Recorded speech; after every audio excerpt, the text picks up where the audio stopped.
I've been wanting to do this for quite some time.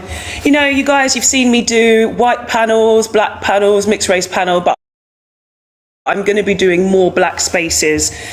This has been a long time coming, and I've wanted to do specific, just general conversations amongst the black community for anybody who actually identifies themselves as black. I found it really interesting, actually, just to see what people's relationship is with the word black. Me, I have no issue with it. I embrace it. I think black is beautiful, black is power. It's what defines me and what connects me to other black people. I know that race is a social construct. Those of you who are educated and know things, we know that race is a social construct, and we were not called black. There was no such thing as black up until the 1600s. And then, of course, when white people needed to justify enslaving us and transporting us internationally, that they needed to come up with the concept of race and racism to justify their barbarity. And now, what has been a problem for me, for the black diaspora, is that some people have forgotten where they come from. And it is very unfortunate. So I'm going to be doing spaces to remind people of their ethnicity, their heritage, and who's who. CP, is that? The comment section will go wild. My comment section normally does. Exactly. This is why mods are here. This is why Beth is here. Rasta Pinky is here already this morning. So anyone who is black is more than welcome to come and talk to me today. This is literally just about us as people and just the conversations that we're having amongst the diaspora. So that's why I put African, Caribbean, diaspora. Yeah, it can be therapy session, Jamal. Yeah, it can be whatever we want. Like I say, there's spirituality, there's LGBTQIA, disabilities, neurodivergence, just anything. Economy, travel, could be anything. Anything. But yes, definitely our spaces, or my spaces, end up being quite therapeutic anyway for myself and for others who come along. So I can tell you a little bit about myself. Start with the spirituality part, shall we? Some of you guys know I was spiritually awakened 2 years ago. I was atheist for 40 years. 1 month after my 40th birthday, things changed. Thank you so much, Shabizi. Good to see you. I'm not in the UK anymore, but I'm obviously from there with this accent, so I left UK and Europe. But yeah, all this stuff started happening to me, and I started to see things, hear things, know things that I'd never even read before. I was getting fed, so all kind of like, we've got antennas, and some of us, when the antenna is turned on, you start receiving information in quite an abundance, and I get a lot. I really get a lot. Christopher Pavlo says, my wife is black, am I allowed to participate? What does that say? You don't suddenly turn black because you've got a black wife. Read. These people, honestly. So as I was saying, spiritual stuff started happening to me. And yeah, the intuitive knowledge that I receive now is crazy. I will get fed, oh, Fox, you need to talk about this. And I'll be like, okay. I mean, some of you guys have been here for a very long time. I've been doing TikTok live so almost a year and a half now, 2 years, is it? And I've had a different topic every week. Every week. I see some people on TikTok that have had the same prompt for a year. Like, you see me sometimes, I got maybe 3 or 4, 5 TikTok lives a week, and every subject is different. Every topic is different. So I get all this information. And there's a lot more that we can discuss regarding spirituality, and hopefully people come along to talk about their experiences with it. LGBTQIA, yeah, plus community. I'm not gay, I'm not bisexual, anything. I'm a straight woman. And I find it very sad that in the black community, there is so much homophobia, considering that homophobia is a white concept. Before the Europeans decided to, you know, just move us around the world and become very insecure by the way we're all loving each other. These are the white Western Europeans, okay? Because during Roman times and Greek times, you know, they were also very sexually liberated. But it was this particular group of white Western Europeans which were based through the Anglo-Saxons. The Anglo-Saxons are the most insecure group on this planet. And so they decided to make homosexuality illegal, I think is in the 1500s. They made it a crime. And then their ideology through Christianity started to spread through different countries. And so black people forgot about how actually we weren't supposed to be defined by all these sorts of rules. You know, and that's how it's become quite homophobic in certain Caribbean countries. In Jamaica, for example, homophobia is very rife. I used to have a gay best friend who was Jamaican, and he used to just talk about sometimes about how afraid he was to go there because of the homophobia, and he had to keep himself very hidden. And it's really tragic because, again, we were just so liberated in so many different ways. We didn't have labels on us. We didn't need labels to be understood because we just understood us. But that's the problem with these white Western Europeans. They didn't understand anything. They understood nothing. They came from the cold Caucasus Mountains, and when they started to leave the mountains and saw how beautifully diverse the world was, they didn't like it. All their jealousy and insecurity started coming out, and so that's why they needed to start separating people and just start labeling people. Jamie, this is what happens when you're uneducated. You tell me, an educated person, that I just made all of that stuff up. Jamie, this is the difference between being well-read and not being able to read at all. I'm surprised you spelt your own name right. Go and read. Or if you can't read, go and watch some videos on TikTok. Blue says, Fox, you're my female version of Martin Luther. Am I? Am I? That's quite the compliment. Thank you very much. So that's a little bit about sexuality. Disabilities. You know, this is the thing that made me really upset. If you guys remember a few months ago when the N-word was shouted out by the Tourette's gentleman at the BAFTAs. It was horrific for the black community. That whole situation was absolutely traumatizing because the BBC didn't censor it. Then everybody came out starting to gaslight people where you should just accept it because he's disabled, not thinking that black people are also disabled, that black people don't have Tourette's. The amount of arrogancy that came out with this is like, well, we need to teach black people about what disabilities are. Everyone can get disabilities. Excuse me, do you think we're that perfect that we don't have disabilities? Like there are no black disabled people? What's this kind of a compliment? You think we're that perfect that we don't have disabilities as black people? No. There is so much discrimination against people, black disabled people, because if you know anything about intersectionality, you know that you can be white disabled and still be above a black disabled person or a brown disabled person, anyone from the global majority, right? That's how intersectionality works. You will still get prioritized as a white person because it is still an 87% white country. There is still discrimination against black and brown disabled people. So there needs to be this kind of discussion. There's not enough black representation for disabilities. I think of that guy. What's that guy's name? Please, guys, help me out. There's a guy that used to always be on CBeebies years ago. I thought about him the other day. He would be in the wheelchair. I'm forgetting his name. Disabled BBC guy. I forget his name. You know, he would have locks. Adipatan. Him. Yes. Adipatan. That's right, basketball player. Yes, thank you, Set. British television presenter and sportsman. He was born in 1973. I don't know the last time I've seen him on television.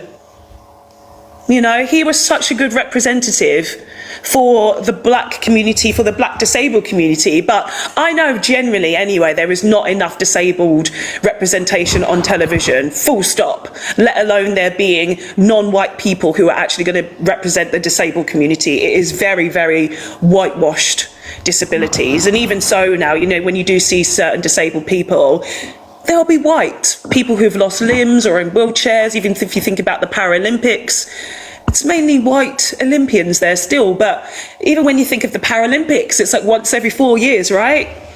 There's not enough disabled representation and nowhere near enough black and brown representation in disabilities. Jamal, good to see you today. How are you? I'm okay. I'm actually pretty starstruck right now, so please feel the hear me. Are you? That's so sweet. That's so sweet. I have seen you in the comment sections, like out and about. I've seen you down there. I think you've made some comments as well on my videos too. So maybe probably some little jabs and crosses to a bunch of races, but that's just that's what we're here for. That's what we're here for. Or maybe a few spin kicks. Yes, that's right. Spin the kick and plop on the faces and on the heads. Thank you so much for being here. So this is a random conversation. Oh, you're welcome, honestly. Thank you for being here. So what made you pop up today then, Jamal? Today, you were talking about the BAFTAs. It reminds me of there was a video I saw by a content creator called Neat Marina, a black woman, and she said first of all, I need to explain because I'm basically neurodivergent myself. Neurodivergent Caribbean. And if you're from the Caribbean, you know how hard it is to even have that talk about mental health or. I'm neurodivergent too. So yes, I'm aware. Yes. Nubian diversions. But there was one thing she made a point of. She said within the disabled and the mental health community, there are certain people, and she was referred to a lot of white people who said there's certain people who use whatever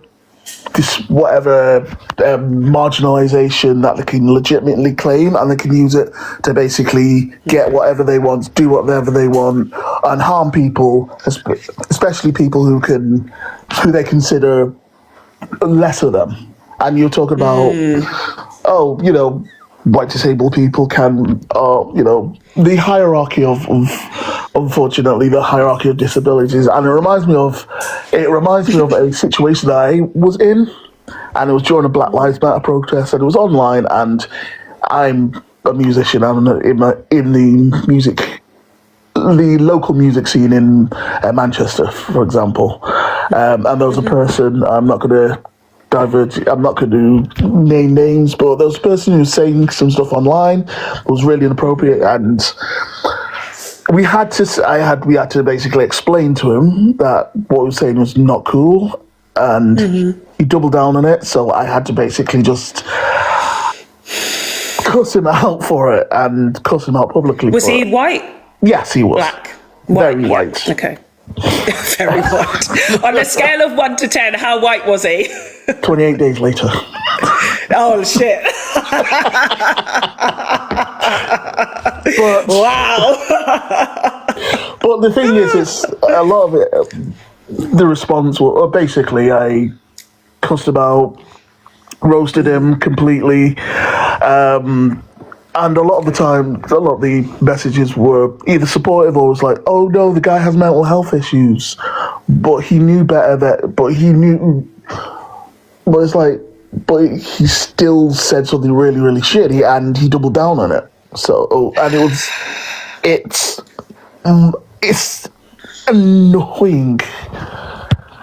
This is where white advantage comes in, white privilege comes in. If you can claim to have mental health issues and still be racist, but we can have mental health issues and not be able to say or do anything that's out of line. We don't get to have those kind of excuses. And racism is not a mental health issue. There is something that there was some study though to say that, but I don't believe so. I believe it's a DNA issue. I believe it's a genetic issue. It's nothing to do with your mental capability, because you can choose to not be racist anymore. It is literally a choice you can make. If you have a mental health illness, you can't choose not to be mentally ill. You can't choose that. No. You can choose to do some kind of healing or some kind of therapy and to manage your symptoms, right? So people trying to say that racism is a mental health issue is not. It is not. I don't believe that in any way, shape or form whatsoever. And there needs to be less of this idea of excuses to do with racism, because literally if white people wanted to not be racist tomorrow, they could. Just some of them, unfortunately, they have too much of a close relationship with it. I mean, you've seen how the white people have started crashing out. As soon as you say that some phrases are inappropriate, they're like, oh, well, my freedom of speech is going. I just can't say what I mean anymore. It's like, you want the freedom to be racist? Out of all the things you could complain about, you're upset about losing the freedom to be openly racist. Like, that's a fucking joke. Like, you're a fucking joke. Like, really, there's bigger fish to fry and other concerns you should have in your life, but you want to hold on to the racism. Oh, you can have your rights taken away. You can have you can have your wages cut in half, but don't you dare take my racism. Right? Exactly. I don't know if you've seen at the moment, I mean, we've had this conversation quite a few times now, about reform touching the Human Rights Act. Ooh, have you seen it? Yeah. I mean, I've seen honestly. So for those... Go ahead. Even the whole thing about the concentration camp thing is like, this is happening. This has happened in 1930s. 1930s Germany, and they're pretty much saying, "Oh, we will do this. We'll also take we'll basically fuck your wages up. We'll get rid of your work-life balance." But how dare you force me not to say the N-word? Honestly, it's honestly so ridiculous. Like the measure of comparability is bizarre. It's so bizarre. And with the human rights thing, how have English people become so upset by the concept of Europe, where they came from? English people came from Europe, Northern Europe, that they don't want anything to do with Europe, that they're willing to touch the Human Rights Act, which protects everybody. The idea that the government can't unalive you is due to the fact that you have a Human Rights Act, which was only put in place in 1998. Not that long ago. It entitles you also to housing and to healthcare and to education. This is what the Human Rights Act does. And now they're saying, oh, because we just dislike immigrants so much, we have to just completely delete the Human Rights Act. No! You're supposed to add on some extra things. If you're so upset by all the boat people and all the immigrants, just create another law, another act, or do something. Don't change delete your fundamental rights, especially because they're actually not even written about any backup. They've said that there's going to be a British Bill of Rights. I'm like, okay, well, tell me, reform voter, what's in this British Bill of Rights? Oh, you can look it up. No, you know about it. You're the one who's trusting this. You tell me. A guy said, go read the manifesto. Like, I have read it. There's a whole 5 lines and there's nothing to do with human rights in it. 5 lines. And even when you look at them talking about leaving the ECHR, the whole documentation is just about immigration and immigrants. Nothing to do with human rights. There is no plan. It literally is. There is no plan. And this is what we as educated people know, that they are just creating soldiers for war. This is all this is. This is making people very brain dead and making them hateful and turn against people that have actually had nothing to do with the poor standard of living that they have.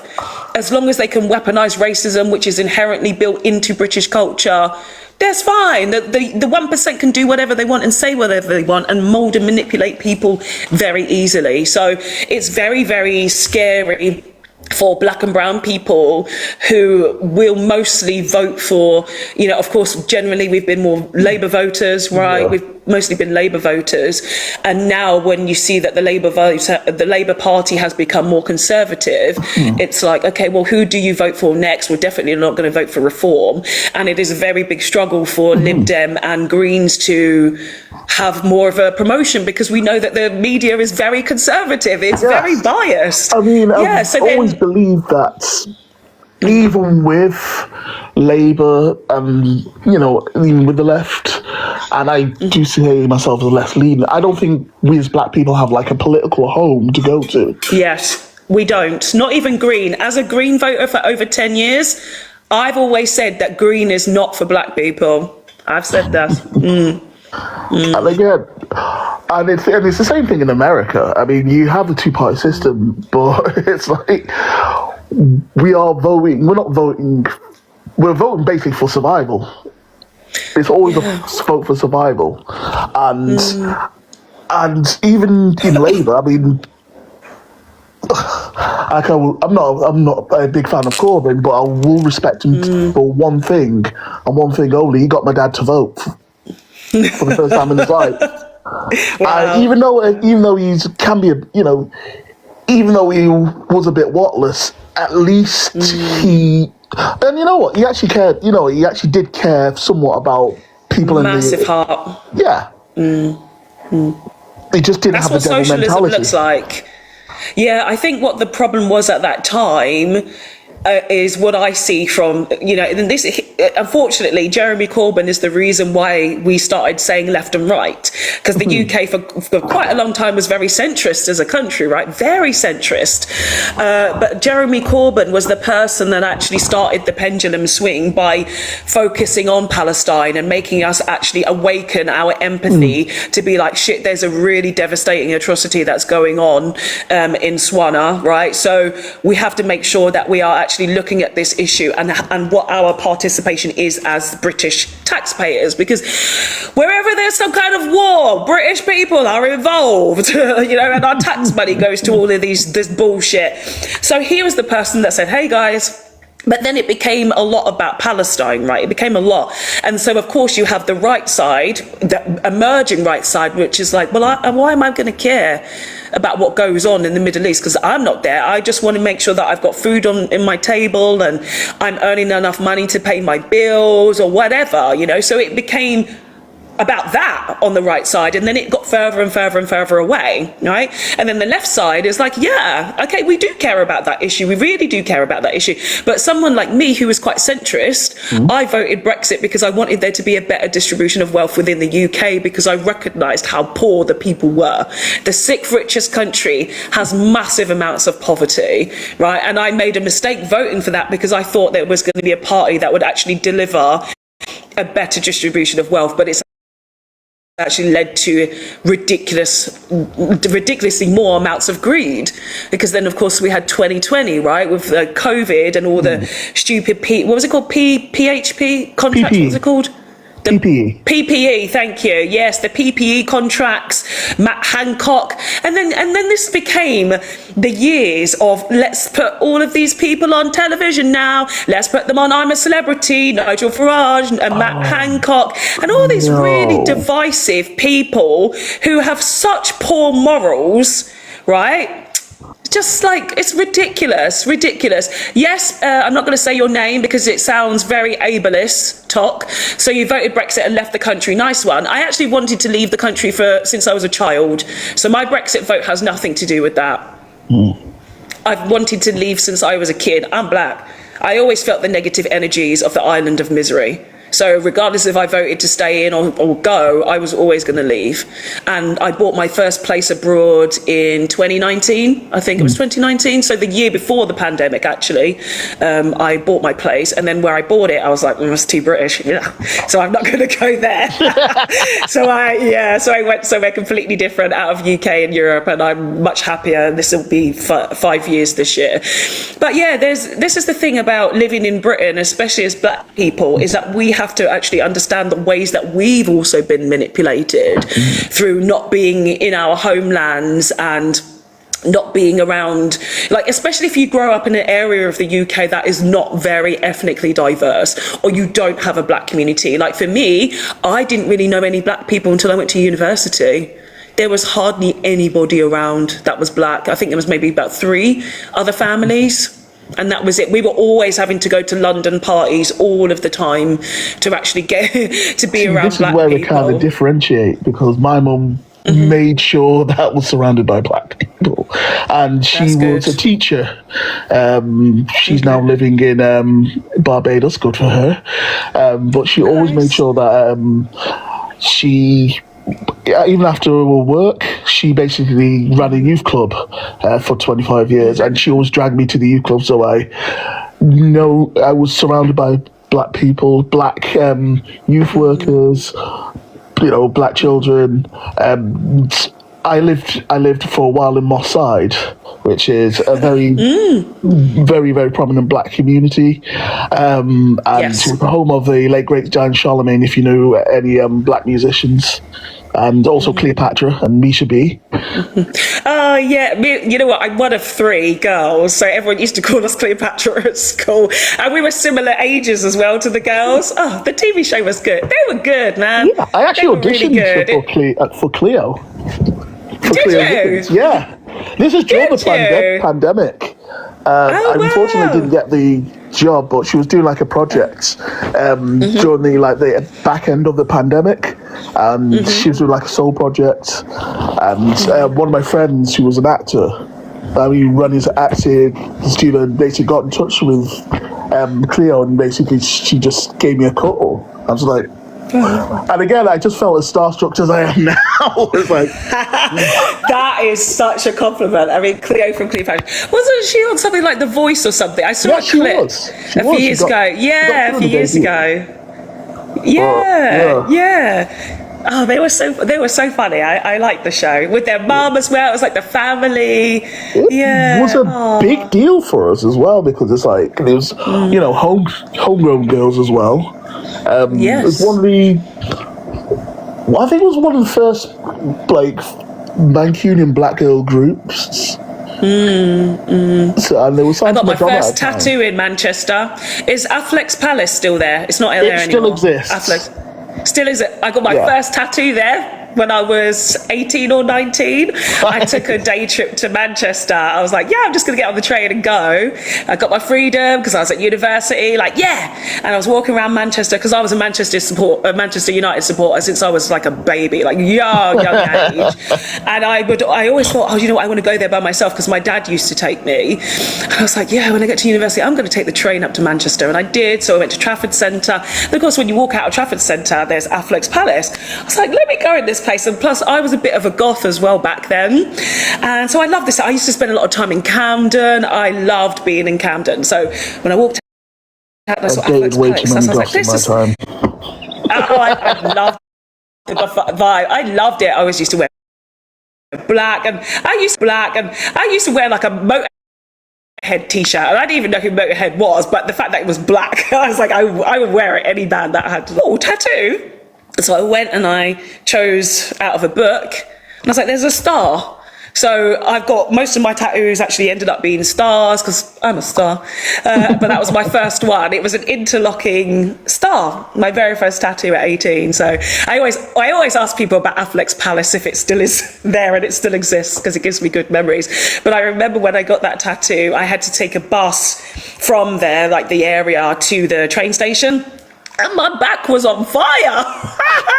My back was on fire. I was literally sitting like this next to this little old man, bless him. And he was like, are you all right, dear? And I was like, I've just had a tattoo. I can't even sit back. It was so burning. I was like, oh. And then I remember, though, when my mum first saw it, because it's at the lower back, right? It's like about here. Yeah. Where my tattoo is. And I remember going home for one summer, or at least just some half term or something during university, that I bent over to pick something and my top rode up at the back, and my mum was like, you got a tattoo? And she was devastated. I could see the tears in her eyes, Jamal. She was so sad. She was like, how could you do this to your body? And I was like, well, too bad I got more here, more like down on my ankle. It's like, Mum, you can't stop this shit now. You cannot stop it. But she was really sad. I remember that day specifically because I was on my way to say Trisha, the Trisha show. We used to go and watch Trisha. Yes, There used to be a Trisha. bus that would take us from our local bus station all the way to the studio to watch Trisha on TV. Funny times. Real funny times. Yeah, so about neurodivergence, let's talk about that. So Yeah. I've only realised in the last maybe I did those online tests. Oh, have I got ADHD or something? Oh, have I got autism or something? I did a test maybe 6 or 7 years ago. And it said I was borderline. I was like, oh, that's interesting. What does that do for my life? I was just curious. But then as I got older, I think it got worse. And I don't know. I don't know if it got worse or if it was my realization that I actually had something, because I'm actually in assessment now. So I don't officially have it, but I do know that I have it because I've got other things around it, where things like routine are difficult for me, or things like I have a problem with eating, so I have disordered eating, which means that I don't really know what to eat a lot of the time. Like decision making around food is difficult, or I can eat the same thing for weeks on end because I don't then need to make a decision. But then if I change my mind, I'll start to be like, oh my God, I don't know what to eat. I don't know what to eat. And it kind of freaks me out a little bit. There's other things that I've seen, like, you know, should the memory, I don't know if you have the same thing. My memory is terrible. My long-term memory is brilliant, but my short-term memory is diabolical. I have the same thing. You have the same. If I tried to ask someone for directions, I've forgotten immediately. I've forgotten about directions. I concentrate so hard.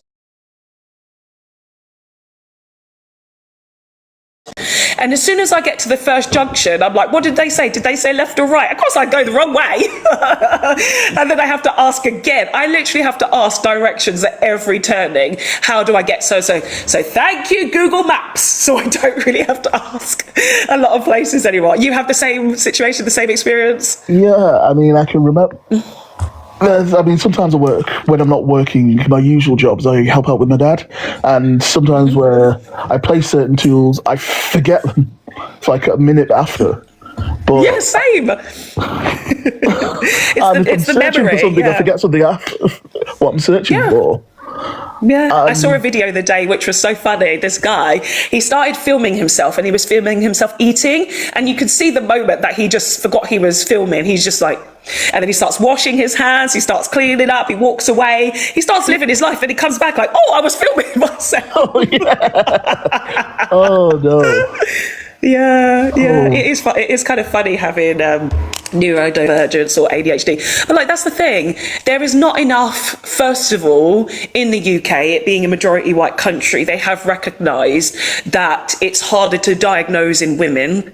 First of all, and girls, you know, it's harder to diagnose, but it's way harder to diagnose in black women, because again, of the conception towards black women or black girls is like, we're smarter and we're more mature, you know, and all of these things. So ADHD and neurodivergence was not picked up by any of my teachers.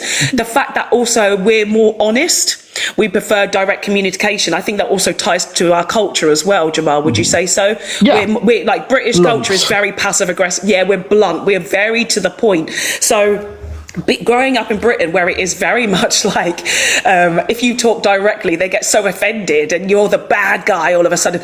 And then that's when the ADHD comes in and the neurodivergence comes in. Because if you're an overthinker with it, it's all in your mind. Like, oh my God, what did I do wrong? What did I do wrong? Am I a bad person? Am I a bad guy? Like, you know, and it's horrible because it just goes round and round and round and round. And I found myself a bit afraid sometimes to actually talk to people. It's going to make me emotional thinking about this. But I started to get actually quite afraid of having conversations because I thought that people would just think I was horrible. That's what I really thought. Because I thought, I'm not saying anything wrong though. I'm literally not saying anything wrong. Why are you reacting like I've just like killed your favourite dog? Like I didn't understand. I would never understand. But it was literally because I had CBT about 5 or 6 years ago that I could understand my overthinking. And honestly, and this is why I don't censor myself anymore with anything. I don't have any filter, which I love, and I'm so much more happier and comfortable. But it got me to understand that that was neurodivergence, and it was also culture as well. It was all of those things. So see myself, I mean, I won't say I have a filter, but it's more of the filter of not trying to make sure that if I've got to say something, I want to say something accurate. So yeah, that's where a lot of the stuttering comes and a lot of the pauses, because I want to make sure. Stutter, please. Yes, the stutter. Go on. This is like literally like neurodivergence bingo. I think we're all playing here now. Like, which one have you got? What have you got? I see in the comment section they're like, yes. Stuttering and stammering, especially when you're writing songs and performing in the band. That's a really bad thing to have. Oh, yes. Yes. Oh, Yeah, I have that thing. Like, I hated reading out loud at school. oh, Don't go around the class and say, oh, can you read that part there? Because you get so worried that you're going to stumble and stutter over words. Like, I hated it so much. I remember my most proudest time of reading. And that's actually why I'm not a big reader. Some of the guys here know that I'm not a big reader, because like just sitting down with ADHD and trying to read a book is fucking hard. Like, it takes me ages, to watch movies and, watching TV shows or whatever. You're just like here, there and everywhere. It takes me probably like 3 or 4 days to watch a movie. It takes a long time. But I remember the most pride I ever felt reading was at one of my friends' just reading what weddings a few Nate's years saying ago. in the comments. Say, I'm Jamaican. What's he saying? He's just saying, I'm Jamaican. If a pit is seen to be doing stuff out of the norm, they get their ass bust. Yeah, Yes. yeah, that's what we were saying. That's what we're talking about when it comes to culture and things like that. It is very strict in the Caribbean. And I think my mother's side is Grenadian. I don't know if we're that strict. I don't think we're that strict, but I know in Jamaican culture it seems to be more strict. And I think that will be definitely something worth looking into if that is to Can do be more very with peace. I was just about to say that, socially Hermit. Because of colonisation and the fact Yes. that there was a lot of white presence there. Of course, we know about the Yes. huge Irish diaspora that was in Jamaica as well. So, yeah, I was going to say the same thing as well, Hermit Sapien. Thank you. Speaking of, you've obviously heard the stuff that's gone down in Northern Ireland, which is Yes. yeah. Yeah. Not good. But also, though, so are you talking about the guy who actually tried to take off that other man's head? Or are you talking about the rioting and burning That and people the out? aftermath. People I mean, saying- before that, though, I thought there were riots before. Eve Sakila. Oh yeah, and Eve written up Sakila on as there. well. There was not. Yeah, there's a lot of. Go on. Sorry, there's not enough talk about Eve Sakila, and obviously because you've already mentioned it, you've had the comments of what about Henry, what about this, what about that, and it's like one thing at a time, please. Yeah, I do have some good news for people. Richard Sudan, who writes for The Independent and also The Voice, if you guys know about him, he's actually collecting a lot of information at the moment. Anti-Racist Mum, for those of you who know, writes for The Canary. The Canary is an amazing activist sort of paper and social media platform who have actually started printing. So they've actually printed their first newspapers in the last few months. She works with them. And Richard Sudan also works for them, and she got in touch with me, and obviously you guys know her, she's also one of the moderators here. She was like, Fox, Richard Sudan wants to do a piece on Eve Sakila, can you guys connect? I was like, absolutely, because I feel like I'm one of the few people that has been quite consistent since I saw that, talking about him and making sure he's not being forgotten. So he reached out to me to do a piece, and I've also given references for other people to also give their voice. He wants to do a very big piece on it, and there's more updates that I do need to give as well regarding this, just to make sure that we're not, because this is the thing, when something as bad as this happens, and this is the thing that I get disappointed by Black Brits, is that our activism is not good enough. It used to be. It used to be back in like the 80s, early 90s, used to be brilliant. Like even before then, very good. And it got good again, of course, because Black Lives Matter. But again, it was run by what was happening in the US. OK, so then it started to make us think, shit, we actually do need to look at the problems that we've got in Britain.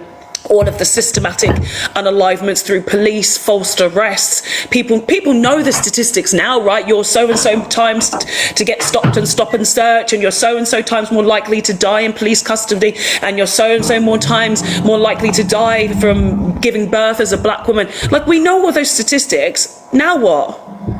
What's next? Like, what's next? How are you actually combating this? Are you actually protesting? I know that we do some things. Of course, we challenge all of these systems, but I don't think that there's enough marching and enough protest actually about the systematic racism. Because what people are starting to do at the moment is just be like, well, you know what? We don't say stuff to your face anymore. Okay. Well, you do, you do, but you're not willing to actually recognise the ways that black and brown people have been historically had like racist situations towards us, even down to education. I always talk about my first experience of racism was when I was 5 years old, and I'm hearing kids now have the same experience of having racism at a kid age. So England's not really changing. It's England that's not changing. Britain is changing, but England is not changing. Sanj, you're a little bit of a T, I have to say, Sanj. It's good to see you, Sanj 1980. He is in my comment section. He's really like, let's go, let's do this, and like these people are. Yeah, Sanj is on it. So if Sanj wants to be a leader for the civil war, that's probably imminent. Sanj, I know, will be on the front line with that. He will be. Yeah, Jamal, you're going to say something. When did you think our activism started to kind of decline? Oh, wow. And why? That's a good question. That's a very good question. Let me think about this. I think that, like I said, the 90s, so neoliberalism, thank you, Hermit Sapien, into the 2000s, there was a change in people's, every time there's a turn of a decade, right, things always change, and I think then people became more focused on working and actually just being more into just trying to live and integrate a little bit differently. And I think there was a cultural boom as well, because it was all cool Britannia that started to happen. So this type of patriotism, right? Yeah, so it was like this type of patriotism, because of course you had like the Spice Girls and all of that kind of stuff made you feel a bit more like British, let's say, and I think there was that. It was, let's buy some pillows that have got the British flag on it, and I think that it was just definitely a turn in the marketing of what Britishness was. And because racism was no longer in your face anymore, because they'd stopped p-bashing in the 90s, right? So they're like, oh, we're not going to beat you up anymore, we're just going to be rude to you by voice. So, it changed. It was not as much physical violence. It then became more systematic and covert violence against black and brown people. So therefore it became harder to spot, right? And that's why we were more kind of confused like this, because we could feel something wasn't right, but we couldn't see it out and out because it wasn't as blatant anymore. So that's why it's taken us a long time to even come up with phrases like microaggressions. Microaggression. Oh, okay, because we used to know the macroaggression. Now it is microaggressive behaviour, right? So I think that's a big part of it. So it went from Saturday morning cartoon racism to soap drama, cheap thriller, mystery racism. Yeah, C. Archer in the comment section says, I haven't fled Belfast, I've never been there, and has allegedly arrived in London, so more unrest is being planned as we speak. I mean, this is the problem with the UK at the moment, of course, is we're seeing the Anglo-Saxon influence, how it is spreading to the British, Irish. Someone on TikTok, this young girl, she had no idea what I was talking about. She was Irish, right? So she posted this video maybe last year or something, saying she's mixed race, I think, mixed ethnicity. And she said, someone came up to me and told me that I should put a British flag on my door, but why would that make any difference? So like, yeah, because you're in Northern Ireland, which is British Irish. It is English Irish. It is the English influence. They're like, English Irish? What do you mean? And I came back because somebody liked my comment, because all of the comments were like, you don't know what you're talking about. And someone liked it recently, and I replied like, do you understand what I mean now? Because it is all the English nationalists saying England for, like, Ireland for the English, and English accents. And like, have you seen this footage? Has everybody seen all of the English people in Northern Ireland waving the British flag? Have you seen that, Jamal?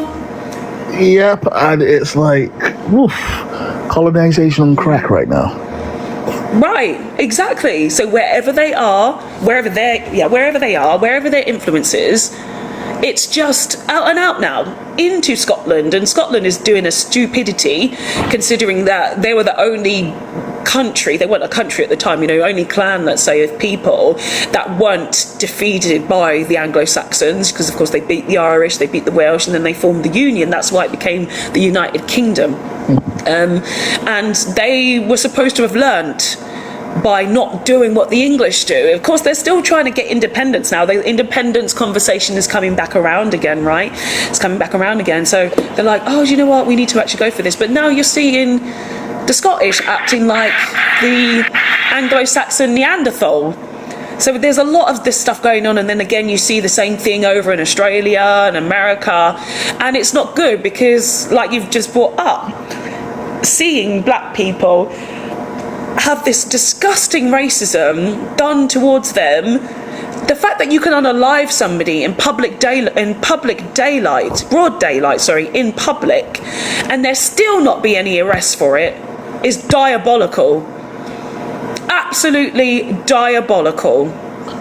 There is no justice for black people. Yeah, there is no justice for black and brown people. And even worse still, for that to happen and also criminalise the victim and basically destroy the victim's character. Yeah, I mean, this is why I've been talking. Yeah, this is why I've been talking a lot about the Vikram Digwa and Henry Novak case, because I've read it. Most of these English people ain't read it. Of course they haven't, because they're racist. So they just believe it's a race crime, and the guy was racist, and the whole thing was racist. So they ain't got to read the case. I've read a lot about it, and I even had a lovely lady come by twice to actually talk about it, because she's Polish, married to a Sikh guy, and she was there for the 2 weeks in the court, the whole 2 weeks. So she saw everything, and she was basically echoing everything that I'd read and I thought about it. But it is diabolical, because like I said, like when I was talking about Eve Sekelia, it was like what about Henry Novak, and I'd never even heard of Henry Novak at that time, and my comment section was filled with it. What about him? Like, okay, then why don't you do something about it? Why is it my job? And again, this is what they do, is they drag black people into their situation, because what are they doing? British Lives Matter stealing Black Lives Matter, taking the knee, stealing it from BLM, putting their fist up in the air, stolen again from black people, black activism. They want to drag us into this because they're jealous. I always tell them 60 countries protested alongside Black Lives Matter. 60.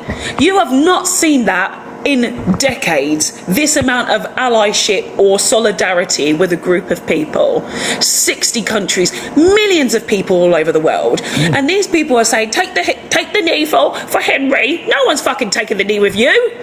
No one's taking the knee with you. It's just you on your TikTok struggling to get down because you told the PIP assessment people that you got bad knees, and so you're all like, oh, gotta get down on the knee, and you see that woman in the rain like, Henry! You didn't like Henry! You didn't like the Henry Novaks of the world because you hated Eastern Europeans. Your racism was all over the place. Your racism was all over the place. From 2016, when you trying to get them kicked out of the country. This is why nobody is taking the knee with you, because you're fake and you're charlatans. We actually do fight for activism. We fight for rights. Yeah, we fight for human rights. That we're the reason why human rights exist. Yes. We are the reason. And it's not just in America. Yes, exactly. It's everywhere. It's over here too. So I'm going to bring Christopher in, please. Yeah. Christopher, how are you? Hello, Christopher from America. Hi there. How you doing? Hi, can I get the good, thank you. Can I get the ethnicity of both your biological mother and father, please, if you know them? Black, Pan-African, as you would say. My grandfather was a sharecropper. Great. Good job. Ooh, I didn't ask for job. I asked for ethnicity. So that kind of just was trying to help you explain like where I come from. My roots are in America, you know. So I guess people call it, foundational black or whatever, but I prefer Pan-African. Okay. What does the African part then mean for you? That my ancestors came in through the Middle Passage. Mm-hmm. Okay. Do you know which parts they came from? So I have my mother's genealogy. She is, I want to say, more half Nigerian and half Mali. So like kind of like 45, like 40 or something like that. Mm-hmm. Yeah. And do you know anything about your father's side? Yeah, I know about his side, Gullah Geechee, South Carolina, Geechee. So yeah, I have deep American roots here. And African American customs. Mm-hmm. So, do you know anything more about his lineage beyond that? Gullah Geechee, I mean, as far back as America dating, but not like, I guess if you're asking for like the African part, so to speak, no, not where he's would be from. But most people who went to Gullah Island came from either the Caribbean through, I mean, anywhere on West Africa. So Yeah. Cool. All right.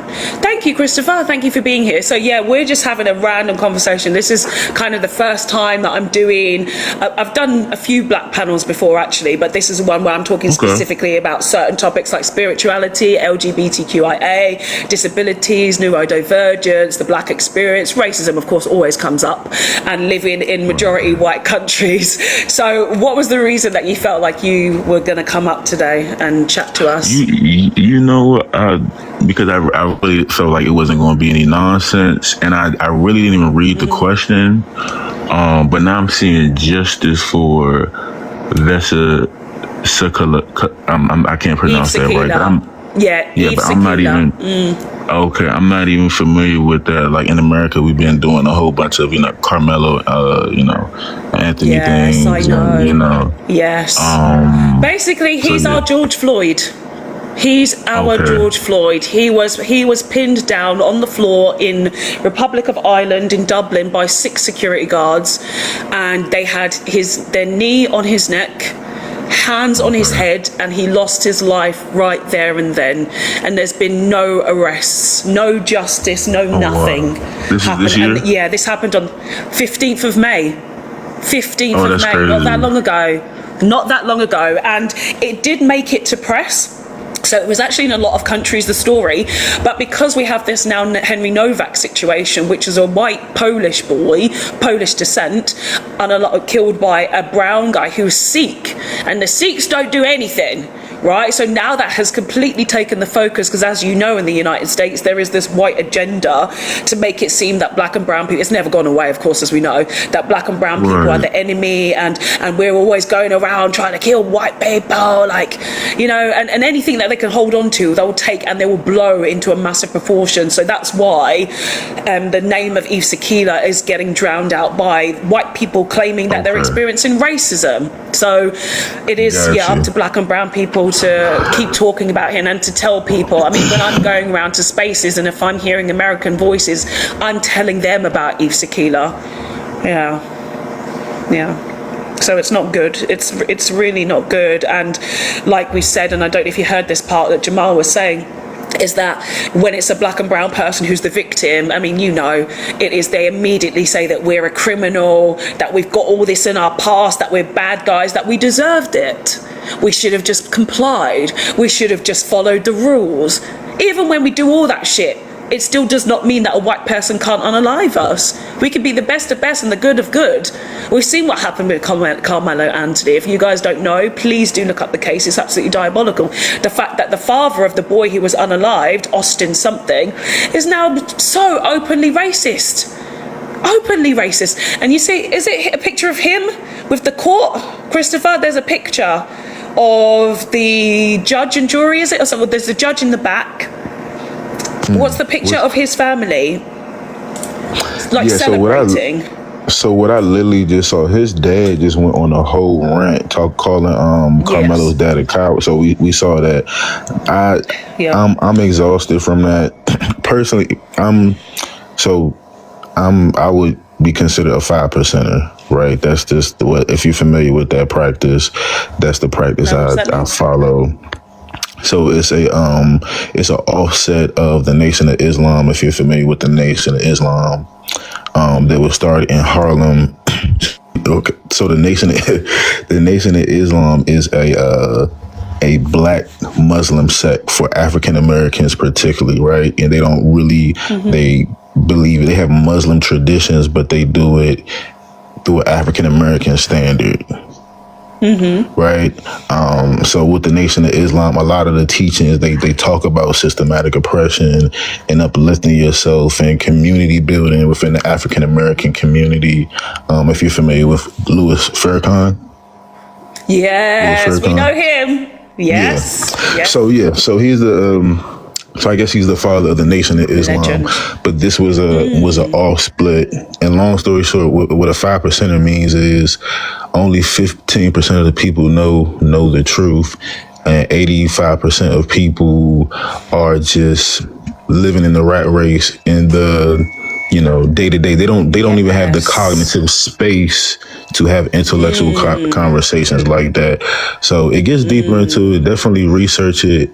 But I say all that to say, we really, even though it seems like a crazy thought, I think we need to just start. Oh, my bad. No, go on. I don't know if there's a delay or something like that. Please keep talking. Yeah, I just wanted to end it. So I really think we have to, which a lot of people are doing, reinvest back into Africa, Caribbean countries as well, because what society constantly wants to tell us is we don't belong here and you need to be living in fear. And they do it subconsciously. And it's not even, and I personally believe that they're smart enough to know what's going on. And a lot of this is done out of fear. The reason why we have these media spectacles is because, these societies make money off of our deaths, This is as best as a public lynching, so I really, me personally, I'm gonna save my money and I'm gonna retire somewhere in the Caribbean, and that's the best I can do for my family. That's it. That's exactly what I tell all Black people. Is like, please don't spend or waste any more time in white Western Europe. It was never set up for us to succeed. Never. Yes, we can have success. My family, like the way that I was brought up, was to never worry about living in the white Western European world, and it's never held us back. But I know for future, there is no future in there. We have to go back to our motherlands and to our countries where we've got more ethnic ties. It is very important we did that because the countries were set up with racial hierarchy in mind. So I say that Asian people or brown people who are Indian or Pakistani, because they've been able to build up certain economy by being installed as the buffer class, they do have an economical leg up that they are, of course, being able to take advantage of. Like in the UK, the richest family is an Indian family. It's an Indian family, right? And the top 20, there's only 4 English families. In the top 20 richest families in the UK, only 4 of them are English. There's no Scottish, there's no Welsh, no, there's Irish. It's all about actually those ethnic diverse people. And it's and this is the problem with living in the Western world, is that they make us forget so many things, and we are so torn apart. But I think it is really beautiful thing to have things like TikTok. But I always try to make Black people aware of all the different subjects that actually are put into the Black conversation to try and divide us. So I am going to bring up the fact that you said you were FBA, okay, Christopher. I'm going to bring that up. I'm really not. I just did that because they get into like crazy stuff, the indigenous stuff. I'm people like that. They did not pay attention in history class. You know what I'm saying? Like they don't even realize like America wasn't even an actual country until 1776. The USA, right? You know what I'm saying? The USA was founded in 1776. So, I'm Black African, but when you say African American, like saying African American 20 years ago was different than saying African American now, because there's so many people. Absolutely. My girlfriend is from Trinidad and Tobago, so you know what I'm saying. And I have a cousin that is Ghanaian, so you know. Let me just say to the other gentlemen on the panel, like, please do unmute and feel free to interject at any time. I think we've all got decorum here, so we can just have conversations. Africa, please feel free to chime in. Jamal, feel free to chime in. But yeah, the conversation around FBA is just so interesting to witness, because again, like from a Black British perspective, it's like we can see that it's intentionally to get you guys to disconnect from any kind of African roots or Black roots and connection with the diaspora, because I see a lot of African Americans or Black Americans being like, well, we're not African anymore, and Africans are this and that. The disrespect that I see is horrifying.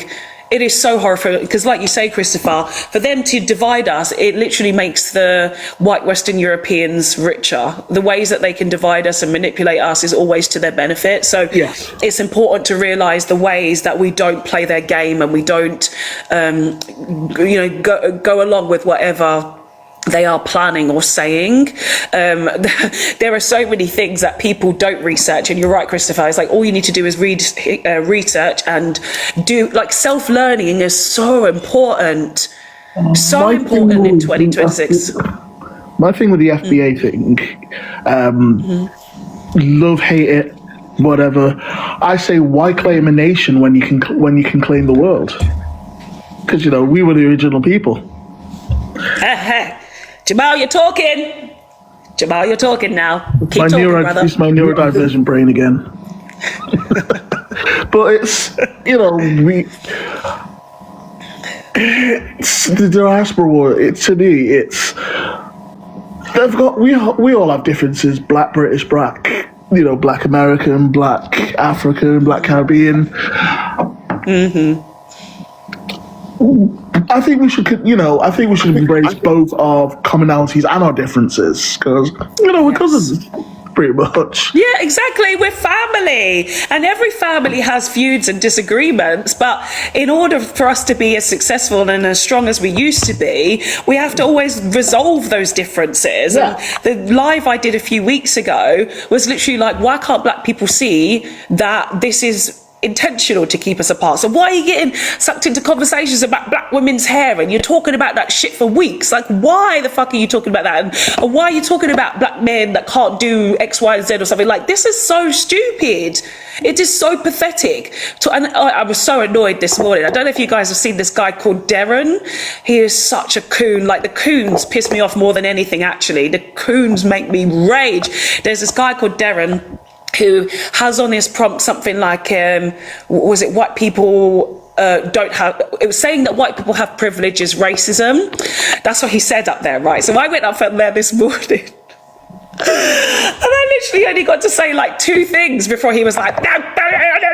It's like, white Western Europeans created race and racism in the 16th century. This is facts. Oh, do you know where the word slave came from? It came from something like, yes, we know this. Do you know that it's this word? Yeah, but that's got nothing to do with the concept of racism, though. You're talking about something else. Can you even read your own prompt? What it says? No, and he's so, oh yeah, Winston, good to see you, cut you off in 3 seconds. Same with me. And I just said to him at the end, I said, this isn't a conversation. You might as well just drop me, like, I'm going. This is pathetic. And of course, all white people in the comment section, yeah. They love him. He's a good coon. So, yeah, shit's pathetic. Africa, speak, brother. Hey. One thing that I find that's particularly quite insidious about a lot of this Afrophobia that's coming from multiple different angles, especially like this anti-African kind of stuff that is often pushed out to the Black diaspora. I think it's so insidious especially when I look at it from like just from a socio-economic level. It is so insidious because when we step back and we realize what time we're living in. We're like, the US is an empire in decline. The West is an empire in decline. And yes, at a time where everybody knows that the West is an empire in decline, and everybody is making like investments and thinking about the future. Everybody knows this. The Westerners know this. The Chinese know this. The Arabs know this. The Russians know this, and everybody else is making the mathematical decision about, hey man, if we want to be viable in the future, hey, let's get our hands on as much as Africa as we can. Let's make as many investments as we can. Let's make sure we're fixed into Africa to win the 21st century. That is like. Go look it up. Russia has massively increased its military positions in Africa. The USA is currently building the biggest embassy in the world in Nigeria. The UAE has bought thousands of acres of land. The UAE is on one. The Chinese have invested over $1 trillion. Guys, step back from our emotional positions. Everybody else is making mathematical, economic decisions to invest in Africa because they see what the math says. They see the writing on the wall. They see that Africa has the youngest population at a time where globally we have population decline, but Africa's having young people. Like we're in a time where where we have like, there's going to be water scarcity. Africa has the most farmable land. In a time where we're talking about the most farmable land, the most mineral resources, the most young people being born, all are in Africa. Everybody else knows this, and everybody else is making the investments. You go to these obscure parts of Africa, the plane is full up with white people and Arab people because they know what the Afrophobes are trying to hide from you, that Africa is inherently of value. And at the time where there's a second scramble for Africa, you have black people telling other black people, stay away from Africa, you don't have anything to do with Africa. And then the Arab man and the Chinese man and the Russian man are just laughing. It's crazy. Yes. They're laughing in your face. Yes, that's the thing that annoys me. And the thing is, that's generational as well. Like, I've heard it from the elders, like, you know, grandparents or like even parents and stuff. And it's like, oh no, don't go to Africa because the entire continent, don't go to the entire continent of where we're from because of what white Western Europeans told you. Because again, like you've just said, because the investment is all there. You're absolutely right, Africa. Absolutely right. We have to wake up out of that shit. I always ask people, you think the Chinaman is stupid? What do you think the Chinaman's objective is in the 21st century? Yeah. His objective is to win the 21st century and to unseat the USA as the global hegemony of the world. If that is his goal, why do you think he has spent $1 trillion in Africa? Yeah. My guys, if someone is trying to take over the world and they've just spent $1 trillion in Africa since 2000, use your brain. And then people are looking you in the face, they're playing in your face and telling you to leave Africa alone. That's the problem, though. Yeah. Well, yes, actually. The lack of. But I'm just going to let Christopher go and see. Oh yes. I mean, like this hierarchy of needs, right? When you worry about your next meal, you're not caring about what anybody else is doing. You worry about getting that food. It's kind of like what Tupac said, right? Hey, the first time I knock on the door, I'm like, hey, can you let me in? I'm hungry. You know, but by the time, we kicking the door in. So I say that to really say, when people live in an economy where they got to scrape for pennies, they don't care what they don't have the mental capacity and power to even care about what they're doing. They don't have the education because, again, their hierarchy of needs are, I need shelter for the night, I need food in my belly, I don't know what they got going on. So, I think it is a shame, but if you guys, in closing, like if you guys ever had the opportunity, I think you should go to a HBCU in America, because having a college experience around with all black people is life changing. Yes. And I get hired by black people. I work in the black community. My boss is black, and I feel amazing. Energized. Yeah. I remember when I went to university, that was the first time I was around black people. Like, where I grew up was very white. It was only, like I mentioned this earlier, about 3 other black families where I grew up. So when I went to university and I joined the ACS, the Afro-Caribbean Society, I was like, oh my God, I bloody love this. And then it was sad for me because when I moved, I lost a lot of that connection, and I was really searching to have more black friends. And I did end up having black friends before I moved to another city where I lived in the UK. But it's like, it's like we really get recharged and energized around our people, and I'm always trying to find different spaces online where we can be like that again, and I realize that I have to create it myself. Like, I have to create, like I've said, like all of this stupid conversations that I see a lot of the time, they're just so counterproductive towards what we're supposed to be as people. I had a great live 2 days ago where it was just random. And it was just, ask me anything. That was the topic. And it ended up being a lot of black people on the panel. And we were talking about our spirituality, and we were talking about how did we get onto the subject? I can't remember how we got onto the subject, but we were talking about the ancestors. Okay, so for those of you who are spiritual here, you will resonate with this. We were talking about the ancestors, of course, and the people that came before us and the things that they went through, and about spiritual warfare. we were talking about that. And the white crash out, of course, is part of our story. It is literally what is happening now. We're seeing the white people fall apart, and all their anger and their just fury again is coming out. The narcissism is coming out. The jealousy is coming out. The insecurity. All of these things are coming out. And we were all discussed to say is the ancestors, because everything that happens in the spiritual always plays out in the physical as well. So we were talking about that. And the funny thing is, before we even talked about that, months ago, I started to get visions. I said this here at the beginning of this live, that 2 years ago I was spiritually awakened, and as part of one of my visions, and I get visions as I'm just falling asleep. I'll just put my head down and I can literally see movies playing behind my eyes. The most beautiful vision I ever had made me cry when I opened my eyes, and it was literally all of the fallen warriors, and I don't know which tribe it was, in the motherland. All of them were dead, but I saw them rise up again. I literally was shown it, and I just cried and cried and cried. And in my phone, I have 2 years worth of diary entries for things that have happened to me, things that I've seen, things that I've heard. So you mentioned, Christopher, about the 5%. I got told about the intellectual vacuum. You said the 15%, sorry, and the 85%. I got told about the intellectual vacuum, which is the intent by the 1% to keep people stupid.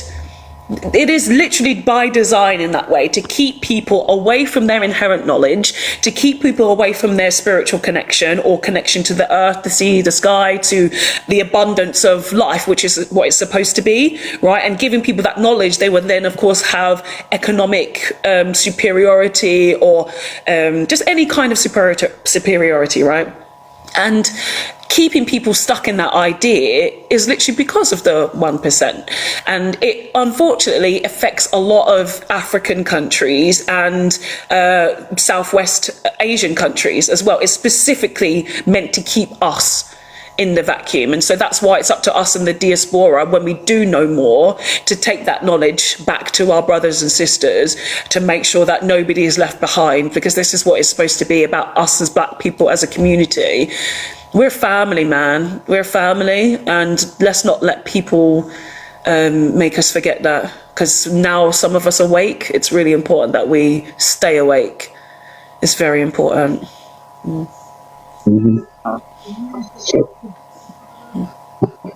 Winston, how are you, brother? Winston? I'm just waking up. Hello, can you hear me? Are you just waking? yeah. Can I have good to see you. Good to see you. I actually don't know, because I'm going to ask you, what's the ethnicity of your biological mother and father, if you know them, please? My parents are Jamaican. Both of them Jamaican? Yeah, both are Jamaican. They both passed away now. They're both Jamaican. They're from a place in Jamaica called Clarendon in Jamaica. But my history comes back from Ghana and Gambia, West Africa. My grandfather, all I know from 1862, we can't find any more paperwork, because the British basically they tortured everything in the fires. So that's what they do. They love fire. They're the best arsonists. All I know is that my family love to burn it. In Clarendon, where we're living, I'm going to Jamaica in September. In Clarendon, where we live, it's basically, you could tell the land was basically lots of it was maroon land, slave land, because the British basically treated Jamaicans like shit. Because people don't realise that Jamaica, but when I say to people about proud Jamaica, Jamaica was set there because we were classed as unruly slaves. And they used to do all sorts to our children, to our women, all sorts of stories I could tell you, but I'm not going to. I've not got enough time to say to you what happened in Jamaica, but it was really, really bad. But I still class myself as African Jamaican, because my family comes back from Africa. Yeah. And I tell a lot of sorry, Foxy. What annoys a lot of people on TikTok with me, I tell a lot of British people that I was born in the UK, but I'm not proud. I'm not a fucking. Sorry about my language. No, it's okay. It's okay. Speak. I say to them, I'm not a proud Brit, and that's what pisses them off the most, because I'm not proud of Britain. Yeah, we don't have any right to be proud of Britain. We shouldn't be like it. so. No black or brown person, or no person who doesn't have Celtic roots, or even actually if you have Celtic roots, like if you're not an Anglo-Saxon, you shouldn't be proud of Britain, because Britain didn't exist as it is without the Anglo-Saxons. There was none of this international warfare and greed and disgusting abuse of Christianity. None of that was existing until the Anglo-Saxons came along. So when they're asking you to be a proud Brit, you know it's because they want to pick and choose. And Anglo-Saxons do know that they're weak people. That's why they're always asking us to claim Britishness as well, because they know that they are going down. Yeah, that's why. That's what they're always asking us to claim these things. Think about it like this: we taught the world how to speak. Like we taught, like what? I mean, come on. The English language. What's the root word of the English language? Latin. What's the root word of Latin? Arabic. What's the root of Arabic? Egyptian. Like, so literally language itself comes from Africa. Civilization itself comes, like, original man, like that's a real thing. Yes. And that's why they're so hell bent on destroying us, because they see how people gravitate to us. They see the natural, the vibration that we're on. They want that. They need it. It's like they're fiending for it. They're fetishizing the vibration. You know, we're like a drug to them. They need because it. We're more in tune. I was just having a conversation. They need it because they don't have it. They don't have it. That's why. Like the other day, I mean, we do know that they're parasites. They literally cannot function without us. We can function without them. They cannot function without us. Does anyone ever remember? Sorry for cutting in before. You ever remember Public Enemy? Their album was called "Fear of a Black Planet." That came out in 1988-89. And every single track, if you ever get a chance, play it. They were the biggest rap band in America. They were called Public Enemy. And the album is called Fear of a Black Planet. And Tupac also made a song called White Man's World. And if you listen to the lyrics of them songs, you'll understand, man, a lot of stuff, man, honestly. And what they do, they put you down. Like Public Enemy was a big, big band. I went to see them when I was a little kid. And I swear to God, it was amazing, man, to see them, these black guys, like, the bass line, the African bass line, boom, boom, you know what I mean? I'm like, wow, this is why I love hip-hop. This is why I love reggae, and this is why I love soul. And this is why I started doing music myself, because I was doing kickboxing and music at the same time. And I'm thinking to myself, oh, I can't hear none of this in England. All I was hearing was like, at the time, all I was hearing was like... This is, sorry to interrupt, but it's just, a thought has just come to my head. This is why they villainize rap and hip hop, because they actually tell our stories. So that's why they always try to say, oh, it means it's violence and it's gun crime and it's women. And it's like, no, this is the original music that told our fucking stories. And that's why you always had to villainize those people or the people. And like you, and the fact that they always say, oh, you know, it's such an old conversation, it's annoying, but we're talking about it now. It's like, oh, well, rappers have got chains and they've got cars. Yeah, and reparations, bitch. If they're literally making money, fucking show it. Some of you people know this and don't know this. I am a financial dominatrix, right? So that means I've taken a lot of money from white men, and I brag about that shit all day long. And every single black person on this planet, every single black person, you need to shine your shit and say, yeah, look what I got in your face, bitch. Like literally, you people, you've stolen trillions from around the world. What do you have? Literally what you have nothing but poverty and racism. That's all you have. And black people will always keep going. We'll always keep going because they've tried to annihilate us every single time, and we're still here. And they're the ones who are getting exited out of the system because they're not compatible with this earth at all. So please, like, if you ever do something, brag about it. Know that the ancestors are protecting you. They're really protecting you. Yep, you're right. You're spot on. I'm just going to bring in Boulevard Bob as well at the top there. Boulevard Bob, how are you? I'm doing good. How are you doing? I'm good, thank you, brother. So can I just get the ethnicity of your biological parents, if you know them, your mother and father? Yeah, so my mother is African American and my dad is Jamaican. Do you know where your African American roots go back to? Well, I had to take a DNA test to take it. Are you talking about like where in Africa? Yes. Yeah. Senegal, Nigeria, and Mali mainly. Yeah. Nice. Oh, Christopher said Nigeria and Mali as well. I'm Nigerian and my mum's from Grenada and I was born in Britain. So yeah, we're finding family now, guys. Actually, Africa, I forget where your parents are from. Is it Ghanaian? Africa debunked? No. Your parents? No. I'm Nigerian. Nigerian and Liberian. Nigerian and Liberian. Why did I think you were Ghanaian? I think I got you confused with someone else for a minute. See, look at us, guys. Jamal, remind me again about yours. Jamal, are you there? So I'm Jamal. back. Yeah. So Tell me about your... I don't know where in Africa, but I know I've got both Jamaican parents.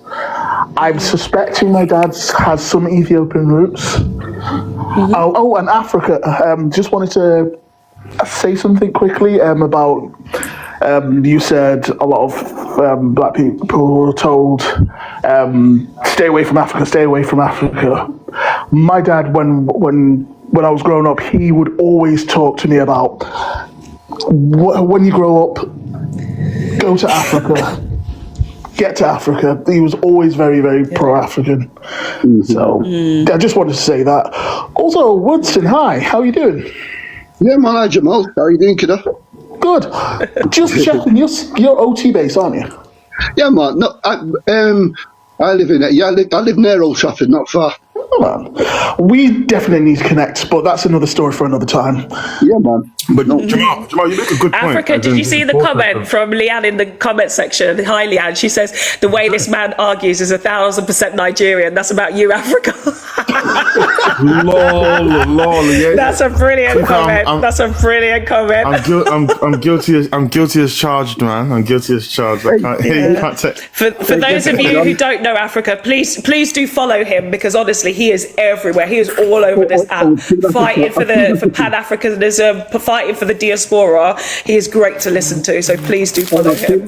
Yeah, fighting for black common sense. That's right. Yeah. Africa's good, man. I've seen Africa. I've listened in the background. Africa's good, man. Yeah, Africa's very, good. very good.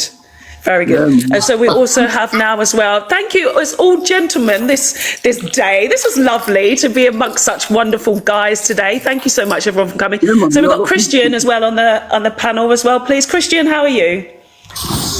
Can you hear me? Yeah, can hear you. Hey, how are you doing? Good, thank you. Can I get the ethnicity of your mother and biological mother and father, please, if you know it? All right, so I'm 100% Bantu. I'm from Cameroon. My mother and father are both from Bantu tribes in a place called Bamenda in Cameroon. So, Cameroon. So, I kind of like grew up in the UK. I've been between Cameroon and the UK most of my life. And I heard you saying a lot of things, and I just wanted to share a little bit, with what you said, because when people hear you say certain things, like, you're being blunt, and I respect you for being blunt, because sometimes we need to say things as they are. Yeah. I love it. We always have to. Bluntness is the best way. There's no way to misinterpret things otherwise. Yes, but just for some context, because I think sometimes we need some context to explain why we have to be blunt sometimes, right? I am one of context for who? Context for who? Yes, I mean not for people, but for ourselves. You understand? Like, we need some context for our own selves. The reason I'm saying that, I explain to you, right? I'm one of those who grew up between both worlds, and I actually have. Which worlds are you talking about? Africa, Cameroon, and Europe. You know, like, it's two worlds. You can hear my accent. You can hear my accent too. Yes, exactly. So I grew up between both. Yes. I'm more of a Cameroonian. I always say I'm more of Cameroonian than British, right? Yeah. 100%. And I'll tell you something. I actually have a father who is white, 100% white, and brothers and sisters who are 100% white. What? All right. Yes. Well, adopted. I asked you, you're adopted. Yeah. You're adopted. Well, kind of adopted. Semi-adopted, right? That's. Do you know what was interesting? I started to do this. This is how intuitive I am, guys. I knew because I'd said gentlemen on the panel, and then it's in my mind. I was like, this one's going to be an anomaly. I'm sorry to say it straight away. Well, I was going to say he's going to be an anomaly, and now I hear something. And you see, my eyes have been squinting. I think you've got that. I think you've got that intuition because I do. What I found was right after our dad died, which is the white, your adopted, the white one, yeah. Yeah. My brother and sister automatically stopped talking to me for no reason. They just cut me off. That just tells you that you had racist family members. Exactly. You don't know till you get older. They are not us. They don't like us. That's just being honest. And growing up, you realize that the man was a good man, but you realize that some things just don't mix. Unfortunately, it's sad to realize, but some things just don't mix. And some people they have in their DNA thinking they're better than others. They intimidated by you, bro. The opportunity was given, if the opportunity was given to them today to redo the same thing they did 1,000 years ago or 200 years ago, they would do it again. I can swear that. They will do it right. They will do it again. The slavery will come back and they will justify it. Yeah. You know, that's what I've learned. They've been itching to bring it back since beginning. It's never really gone away. Did you not hear about that woman, Mandy Dixon? Her name was a few months ago. She kept a slave in her house for 23 years. There you go. And the woman, she had, you know about that story, right? And so of course she had like mental health issues, and she had no social life. Even she had 10 children, and she was meant to cook and clean, and she was living in absolute squalor. And it was only until one of the kids woke up and was like, this is not right, and then they whistle blew, and then of course they managed to rescue the girl. But they said it was a close family friend that actually, because I think she was fostered or something. Yeah, it was. They knew who the girl was from neighbours, but then they took her in, and then they did all this stuff to her for 10 years or something like that. Oh no, 23 years. Did I say? Sorry, 23 years. So the majority of her life has been enslaved in this filthy, bloody woman's house. It was horrible. But you're absolutely right, Christian. Really, really so right. I sort of dedicated myself to running a movement. It's called Afro Embassy. I don't know if you heard about it. It's called Afro Embassy. What I do is I sort of like promote the African position around the whole world, right? So it's about teaming up, sharing advice and all that. So we have sessions and all that because I realized one thing is we Africans, we are the most receptive people. Black man, we are very receptive. We receive, we welcome people, and that's usually our problem. We accept people too quick. This bloody invited to the cookout stuff, I get so angry when I see it. I get furious. Stop inviting people. And the whole ginger conversation as well. Oh, gingers are black people now. Like, shut the fuck. Oh, yeah. It makes me so mad. Stop it. Stop it. We have to unite us as black people first before we invite people in. It's for them to come and beg us. They need to beg to be a part of our family. They beg us. This is because we are the kings and queens of the planet. Why are you handing out all this stuff to everyone who hasn't worked for it? No. I think what I've realized is we are the motherboard.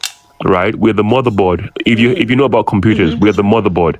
That's why we have to. We sort of like are cursed with receiving and taking everything. because without us, nothing works. We are the motherboard of this world. And that's why we are the people who will take so much shit, take so much rubbish, but still bring positive vibes and happiness to the world. We are the motherboard. You know, if you think about our history, which people go around the world killing people? Which people have a history of going around killing, stealing, you know, doing all sort of evil? And which people are used to receiving that evil, but yet being loving, but yet still being caring, but still being there for others, and still showing love to the same people who have done that evil to them? The black man. We are just the motherboard. It's a really good commute analogy. I would also say that as a motherboard, I think it's high time that we stop accepting really crappy hardware upgrades. Yeah. Oh, that was good. That's I like good. that. That's good, I like bro. that. Jamal, that was amazing. That was good. You know I what? tried. I haven't even done this today. Hold on. That was a good one. Yes. Very good. Very, very good. Yeah, you're right. Like, and there's somebody on here. Oh, it's Del. I don't follow him anymore because he annoyed me. Del W Boy. If you use Charlie Kirk as an example for anything, I immediately unfollow you. But he has the phrase as well. I mean, it's probably quite a common phrase anyway, is don't clap for crumbs. Like, don't expect yourself to be given little scraps here and there and be like, you know what? You can just deal with this, because living in a white Western world, they're very wanting to keep us in a box like this, right? And it came down to even thinking about at school. I think about this a lot, about how the education system is so poor in the UK, and I know it's the same in the US as well, right?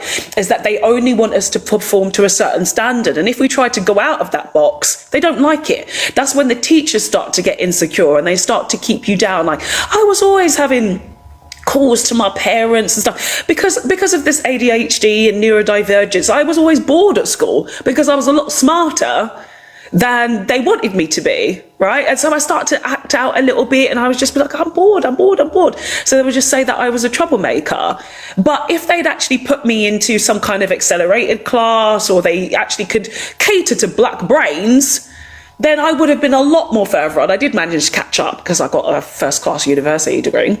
But, you know, they just don't really want us to excel, and there's no things to make us excel. But, Christopher, you talking about the HBU, like, that really excites me. If I was in the US, I would have loved to have gone to something like that.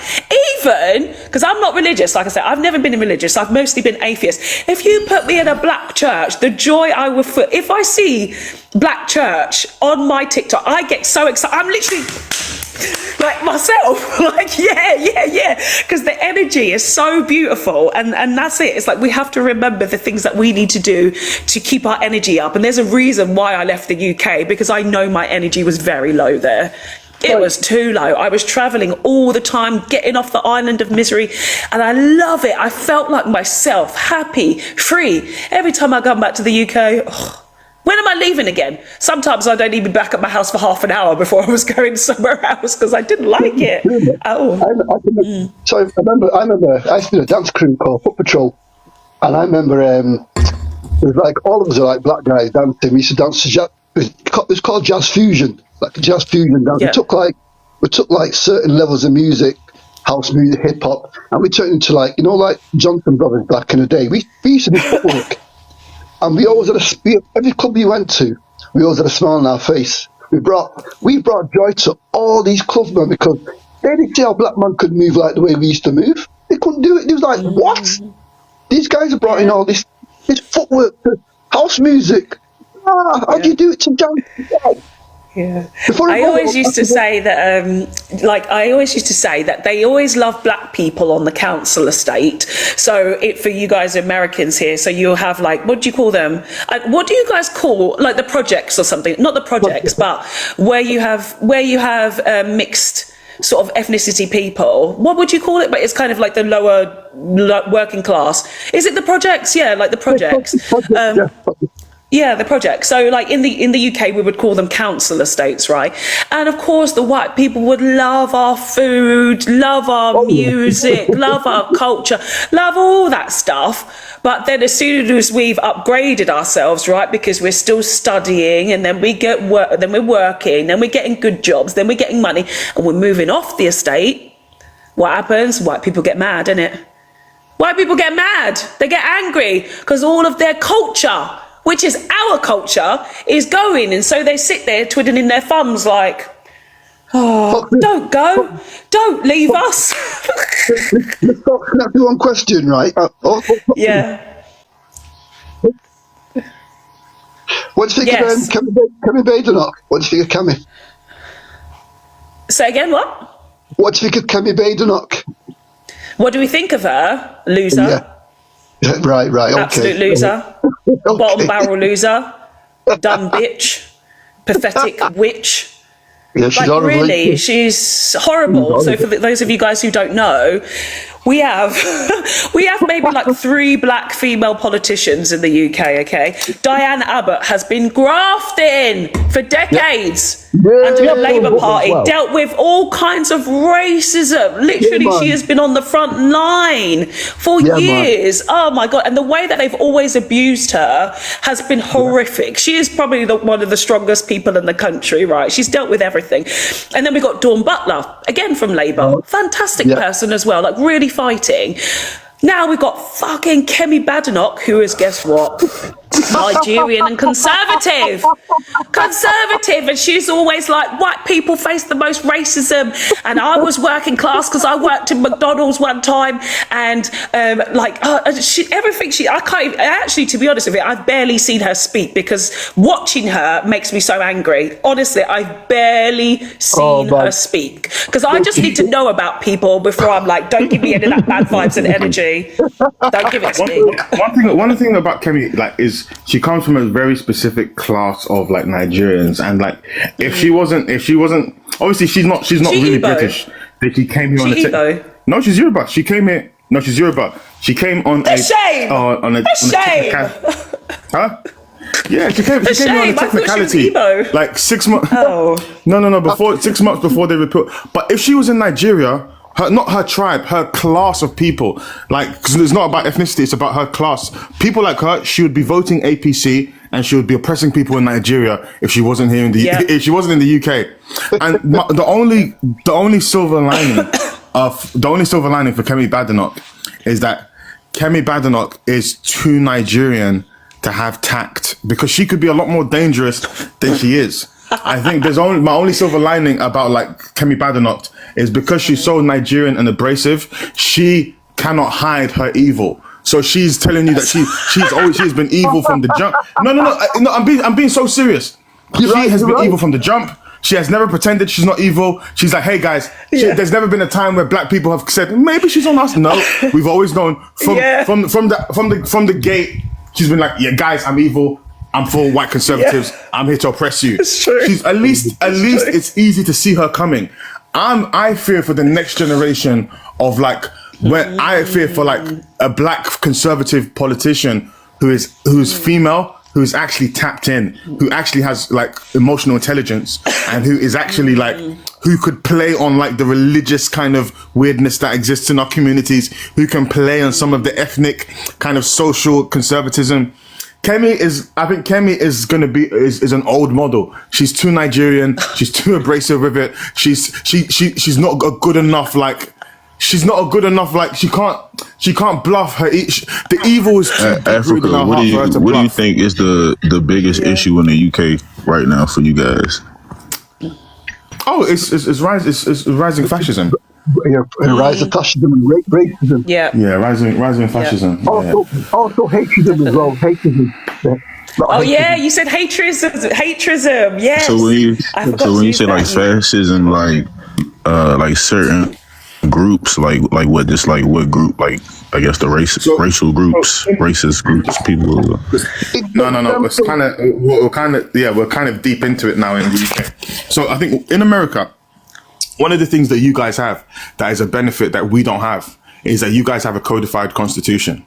Exactly. So even with Trump, even with like MAGA, there is processes where they can't just do whatever they want because there is a constitution and there's constitutional law. There is, hey, every American citizen has these codified, entrenched rights that are entrenched in our constitution and that are constitutionally protected. And any government that comes in can't just willy-nilly remove it without going through the constitutional 2/3 process, etc., etc. The UK has no such. The UK has no such protection. The UK, we have no codified constitution. In the UK, your rights are you can do whatever you want as long as it's within the law. So if you understand that dynamic, these people, there's a group of people. So if you get things approved, you can get whatever you want to get approved, pretty much. But then again, it means that we don't have protections. So with this far right regime that wants to come in and control the UK, they can take a hatchet job to our human rights in a way that would make Americans blush. They could really turn us into like a proper dictator, a proper kind of like what when you think of dictatorship, kind of like Middle Eastern African dictator, they could do that. And I think the world is if we continue on the trajectory that we are, the world will look at horror at what is happening in the UK. Yeah, because it's not good. Because the far right in the UK are aligned with, as you know, the international billionaire class, and as well as hating on like minorities, which obviously they do, they also want to loot this country and they want to loot the West as the West collapses as a global hegemony. They want to loot it. And what they want to do is they want to turn the clock back and remove people's workers' rights, remove people's like general day-to-day civil rights, and really turn the clock back and really turn the UK back like 100 years. I wish the clock was black. I wish the clock was black. Oh, if the clock black was black, honestly, everything would be cool. Yeah, yeah. My bad. No, it was a good slip to make, because honestly, it would be so much better if it actually was. And it's really hard to think positively about a lot of stuff because of how scary the world does seem and how the world does seem to be closing in around the UK. And you know, I think it's one thing. Someone who's intuitive like you, it does scare me. Because the intuitive people I know have bounced. That's why I left. Yeah, we went. That's another terrifying thing. The people that I know who are intuitive, a lot of them have gone. Like, because they can see what's coming. Yeah. I think we're in a very dire situation in the UK, man. Yeah, from a kid I wanted to go. This will be 5 years this year, and it is terrifying. But like I say, the ancestors keep telling me that we're protected. It is the kings and queens that are rising up. It's the white people basically going to annihilate themselves. And they're doing it faster because we're seeing a lot of them crashing out mentally, right? We already know that there's a high unalivement rate for white men in the UK. Like, it's affecting them a lot. And I know that the incel culture is part of it too, but they are becoming more and more miserable. And like I say, a lot of you know that I'm a dominatrix as well, and a lot of white men are my clients. And I spend a lot of time with them. They always call me on the phone saying, oh, no, cry. And it is because they can't live up to society's expectation. And when they're in the groups and marching, yes, their Neanderthal comes out, but they're not happy when they go back home. They're still fucking miserable. And like you said, like one of you guys said it earlier about how we always have joy, and regardless of what happens to us, we are always happy, right? And that's why our vibration and that's why our energy can never be killed. It can never be taken away from us. We can never go anywhere.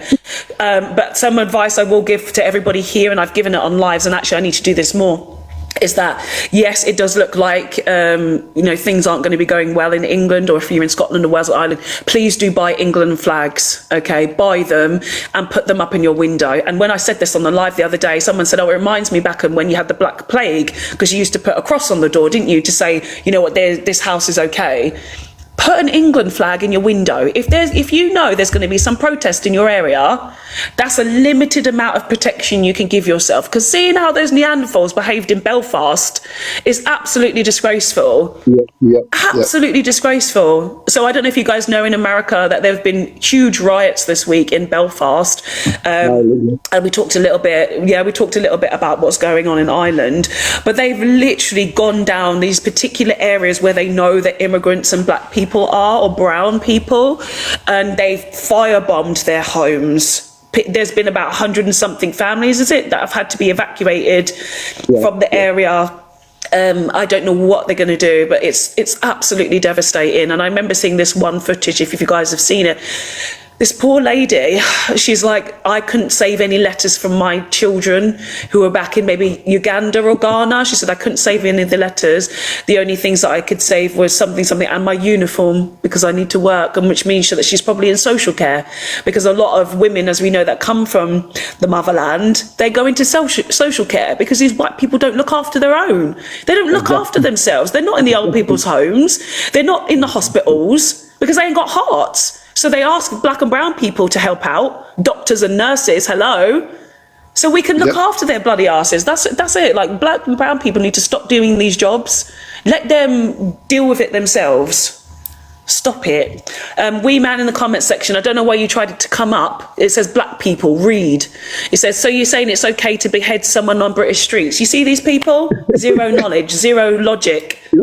Yeah, exactly. Heart is a good response. So this is the problem with English people, or people like this. You say one thing. I always give the example. If you guys remember that meme a few years ago, oh, my favourite colour is green. Oh, so you don't like blue? That's English people. You don't like brown? What's wrong with brown? That's what they do. They literally did it. And his head was not beheaded, by the way. The story is, with this situation in Belfast, okay, is that there were two people. They were both druggies. The white guy was a domestic violence guy. He was beating women. Yep. He was beating women. And so the other guy, the black guy, said, you ain't doing that shit no more. And he tried to unalive him, because that's how you protect women and children. Yep. Not you Neanderthals who are actually DVing your own women and children in your own houses. 4% conviction rate of sexual assault on your own children. You're doing all this shit all of the time. That's how you protect women and children against you disgusting Neanderthals. Go ahead, Winston. To Wee Man, if he's listening, Wee Man, there's a story I'm going to school you on, Wee Man, yeah? You're talking about a man trying to behead somebody, yeah? Right. Go 1975 to 1982, yeah? In Northern Ireland, there's a group of guys called the Shankill Butchers, yeah? And they unalived over 100 people, Catholic people, who were just making their way home from work, putting the bodies in alleyways, putting the bodies all over Ireland for 7 years, from 1975 in modern era to 1982, and they got 42 life sentences. The leader of their gang was a guy called Jerry something, yeah?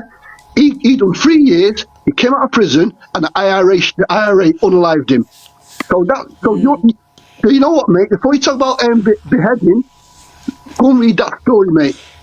Because you guys, he's already told you. He's already said, and I did just reply in the comment section. He said, "Winston, you ain't educating me, pal, because these people can't learn." Neanderthals are at their end of their life. Diego, you better come up, because this is an all brothers panel. This is so lovely. Diego, come up and join us, brother. Come up and join us. The Shankill Butchers. There you go. Butchers. Wee Man, stop it. See, look at this person. See, this is what white people do, these Neanderthals. They always try and colonize some kind of space because they get left out. This is their problem. When they see it says black, and it's like, oh, it means that white people, we aren't involved. Go to your own spaces. Can I give y'all some good news? Let me give y'all some good news. In Maryland, we got our first black governor. Baltimore, who's had the highest crime rate in America, is down 70%. You know what I'm saying? Black people are coming together. Maryland probably has the most Africans in the USA too. The governor made it so that every senior graduating from high school gets a 1-year paid internship, and we telling Trump, fuck you, nigga. You gonna do what you want to do? And you giving states the leeway to do what they want to do, so we gonna do what we want to do. Fantastic. We give that one a cheer. Oh, hold on.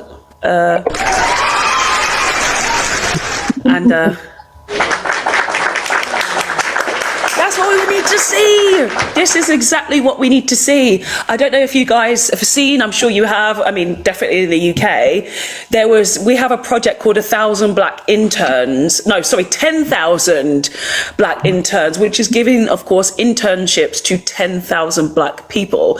We are all very aware of the disenfranchisement of Black people. And there is some bitter, ugly bitch in the UK who's like, I'm going to sue them. And I think she does some stuff for GB News. She's like, I'm going to sue them for racism. Like, bitch, if you were that successful in your own life, you wouldn't be coming after internship. That's the whole problem with these people. If you are so successful, and you are so happy in your life, you do not need to go after anybody or anything. And if you see her, she looks like a backwards boot. Honestly, her face, that's what her face looks like. She looks like that. You need to go and check her. She looks wrong. She was put together wrong. That's what I love about us Black people. We will roast the shit out of anybody. Yeah. No one can roast better than us.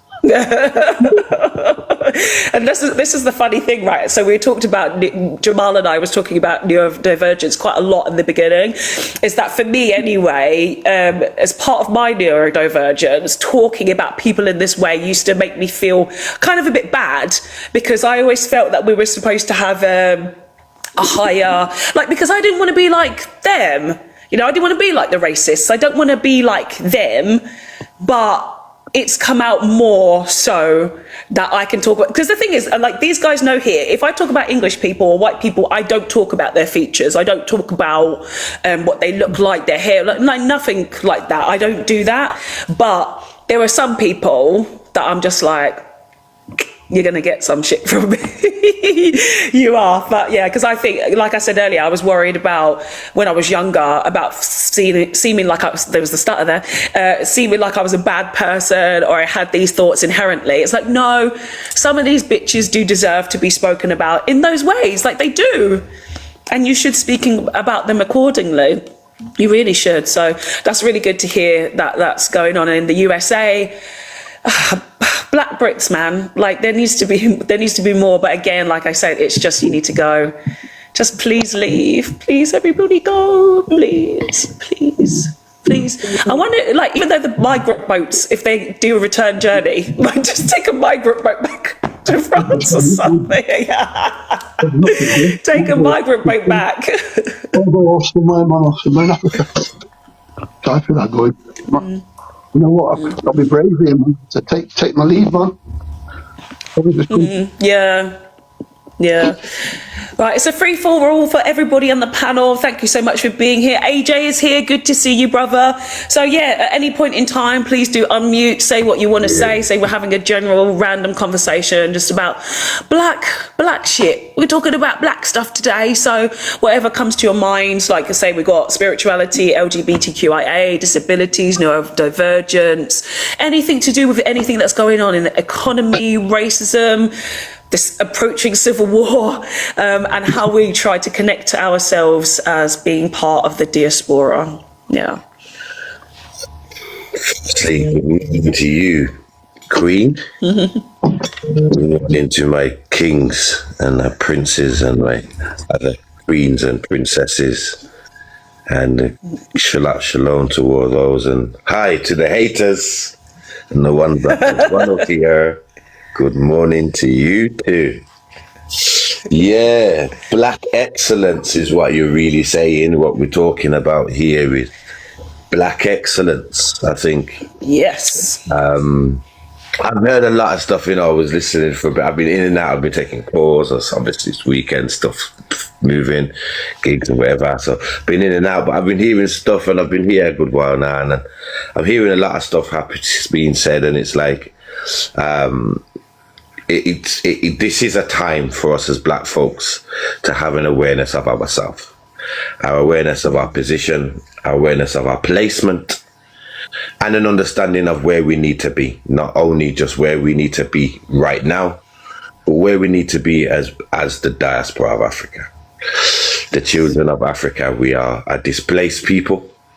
Yes, we can have our theories on how it happened and who is involved, and was the white man really responsible for the displacement, and which country of Africa. We can do all of that. That's neither here or there. The fact is, we are the displaced children of Africa, and Africa is crying out for its chosen children to be returned. All that we're seeing, you know, I think it was Africa Debunked that turned around and was like, they just want to turn back the clock and make it black. Yeah, make it clock back. Yeah, I like that. But like, you're right. He didn't mean to say it. He said clock back, but to me it sounded like clock black. one of them happy mistakes, they call it. Yeah. I think that is literally, you know, that is literally what's happening. And, you know, I think from a spirituality perspective, I think we need to have an understanding that this is a spiritual warfare. We are not just dealing with the flesh. We are dealing with the attacks of the spiritual things, and we have to understand this. You have to understand. You know, the Bible says the weapons of our warfare are not carnal, but mighty through God to the pulling down of strongholds. And we have to be very mindful that, you know, that which we see presented before us is not just as it seems, and there is powers that be that are facilitating the destruction of mankind. And, you know, I hear touch on the replacement theory and the demise of the white race and all this talk. And it's like, I just think it's time for us as black folks to just really have an awakening of ourselves and a true understanding of who we are as Africans and a returning. You know me, everybody knows, man. I'm a fan of. I'm a big reparationist. I'm a big separatist. I'm a big, you know, return back to the motherland and, you know, living amongst our people. I do believe that we would be a lot happier picking mango from the mango tree rather than buying it in the supermarket. You know, I do think that that's how we were created to live.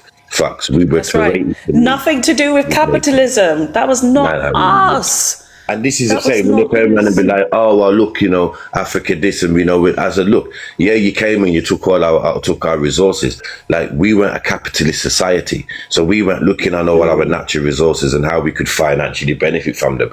We had them and we utilized them according to our lifestyle, and the way that we were utilizing them was sufficient. And we were, you know what I mean? So this capitalist society thing, this isn't our notion.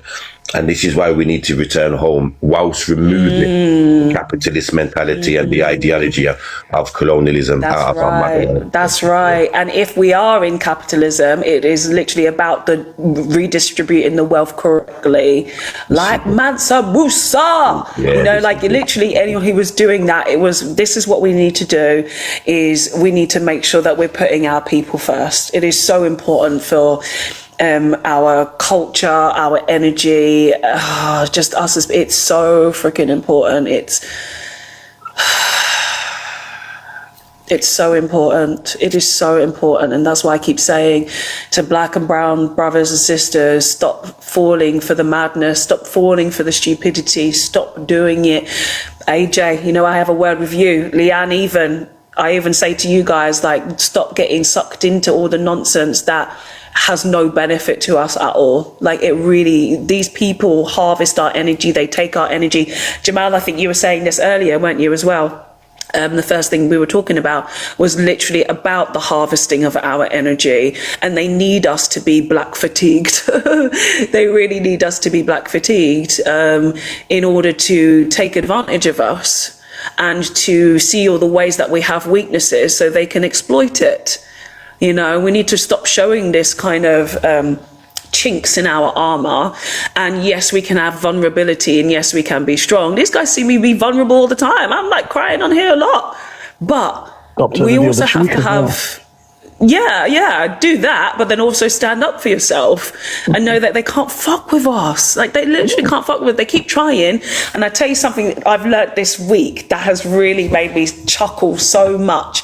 Of course, we know about the Henry Novak case and the Vikram Digwal case. A lot of you here know that I've done a lot of deep diving into the case, and the main reason why white people are so for Henry Novak is because they are so terrified about all of their racist actions coming back to them and them losing their lives because of their own racist behaviour.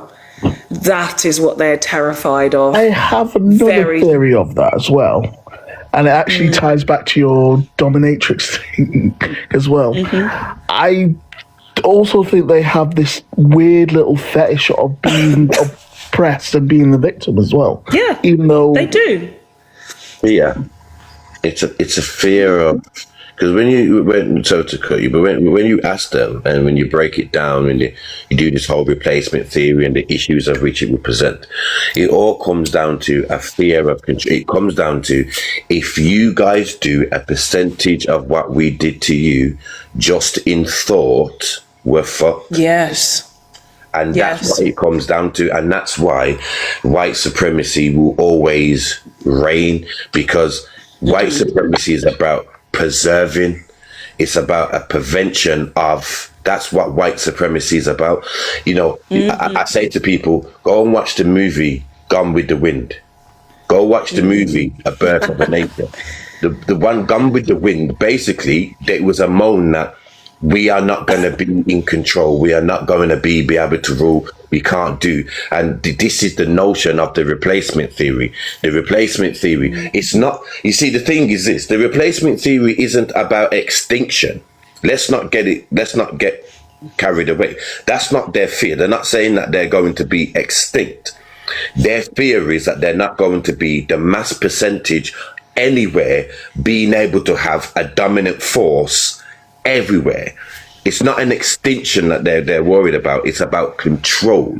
You hear one geezer on the I kind of have a different opinion on that. Like, I do think they actually fear extinction because they're talking about replacement. To have that scientific understanding. Yeah, and I tell them they're going extinct. I think you're aware of that, probably, AJ. Like, I tell them this because it's also what I believe. Yeah, but here's why they believe won't that go one extinct. day they won't be here on this planet anymore. No, I really won't. don't think they will be here. They won't because they're only 8,000 years old. They're the youngest group of people on the planet, so they're the easiest to be gotten rid of.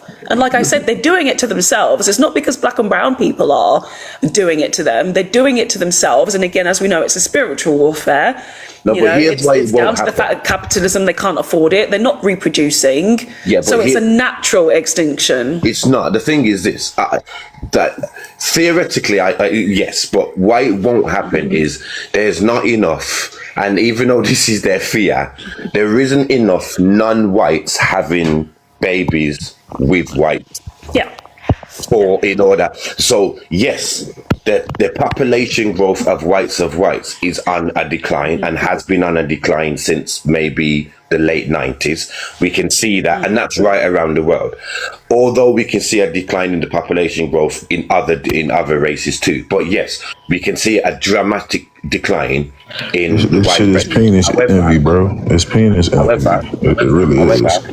However, there's not enough non-whites. Did you say penis envy? Did you say penis envy?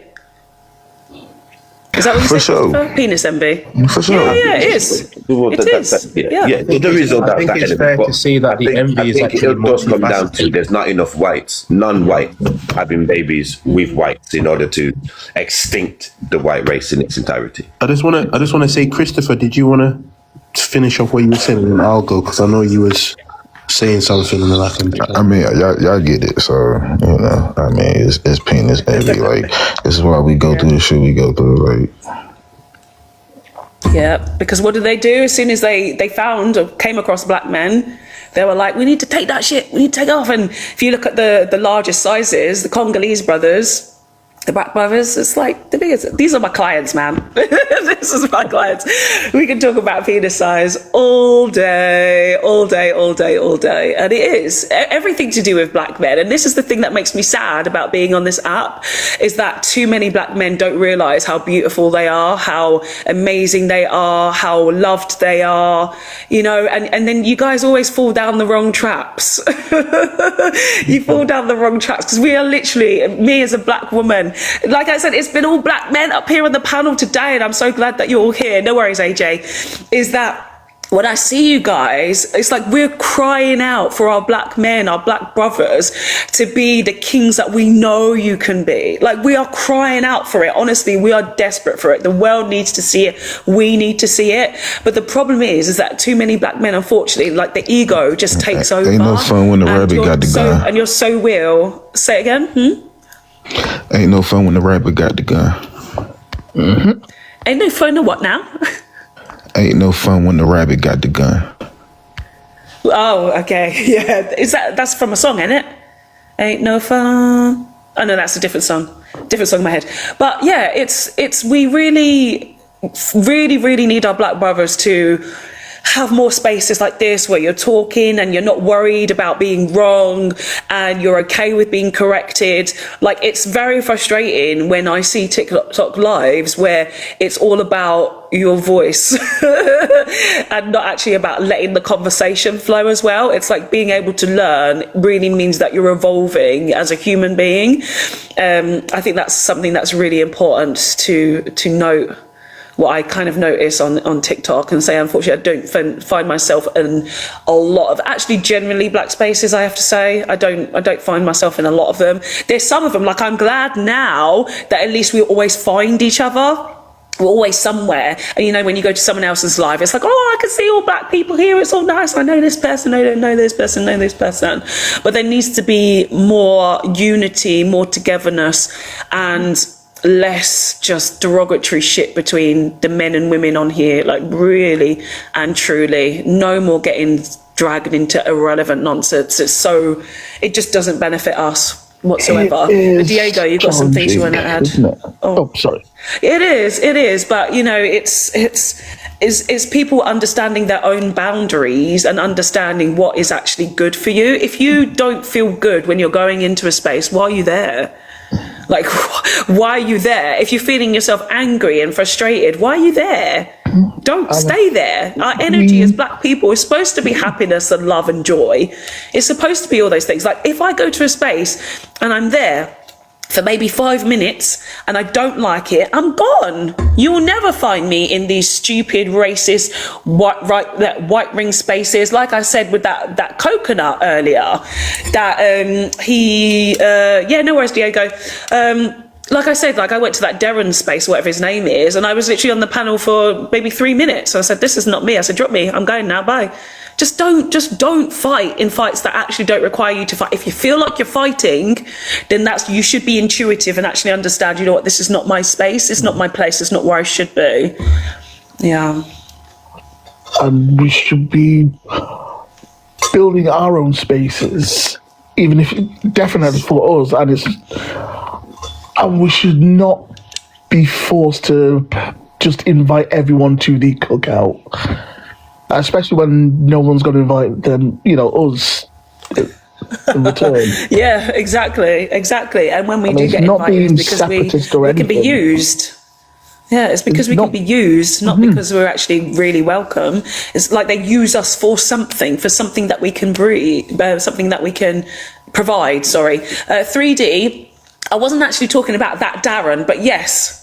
I think a lot of us are quite aware of Darren, is that his space is not pro-black, it is not a friendly space, it is not a progressive space, it is very much because he wants to put some money in his pocket. We'll never ever go there. But I was thinking of a different Darren, his name is, but yes, I think all of us here would be in agreement of that. You know, I have a slightly different theory when it comes to all this. I mean, I think it's by observing. I try and read a lot of books, especially African books and all that. And I just feel as though this thing is not just spiritual, but it's all planned. I feel like they're giving these people a chance to make things right. They're just giving them a chance. I think this is like the final call, the final opportunity they have. Yes. Because it will self-correct. Regardless, if you think about the evil we've sustained as people, right? If you think about the wickedness we've sustained as people, and to think that we're still thriving, you must realize that there's an unseen hand at work here. And that unseen hand has a plan. And it's funny, but they can't see that they're having an opportunity to correct, but they're not using it. They're still doing the same thing. Yeah. But That's this the thing, will they've been self-correct. tested. They've been tested many times, though, and that's why So I agree, but I think the tests have already happened, and now this is the consequences of them failing the tests. And that's why now we're hearing things like great replacement theory and declining birth rates and late stage capitalism. This is the end. It's the end, and that's why they're scrambling onto everything. Oh, we're Christians again now. Please, God, forgive us. Like trying to, call on Sky Daddy a last minute ditch attempt because they're so desperate to be saved. They had their time. It's gone. There's nothing they can do now. The only thing that can be done is on individual level. It is for individual white people to unlearn racism, inherent racism, for them actually to now become rejoin the global majority. That's what it is, because the countries are done. Like white Western Europeans, they already made their decisions. It's already been how they were formed. So it's inherent, but now it's up to the individual about I think the individuals have a chance. I mean, the individuals now have a last chance to be different. The countries have already, made their beds and that's it. But the individuals in the countries have a chance, and still, like we've seen in Belfast, they're not taking the opportunity to change. They're not.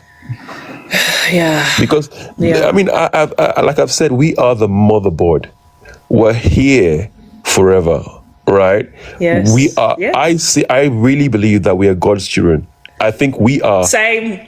And Same. I go one step further to think that we are God's. We are. I really believe we are God's. We are gods and goddesses. We are literally made from the universe. We are made. Yes. So, yes, we are from the universe. I'm an atheist. Well, I was atheist for 40 years. Then I turned spiritual. I don't know if you were here when I said this, Christian. But the things that I got to learn is that we came from the stars. We did. It's the Anglo-Saxons and a lot of white people that are inhabitants of this earth, right? And that's why the vibration here is kind of low. And we were actually sent here to increase the vibration. Like you guys have said, we are joy, we are love.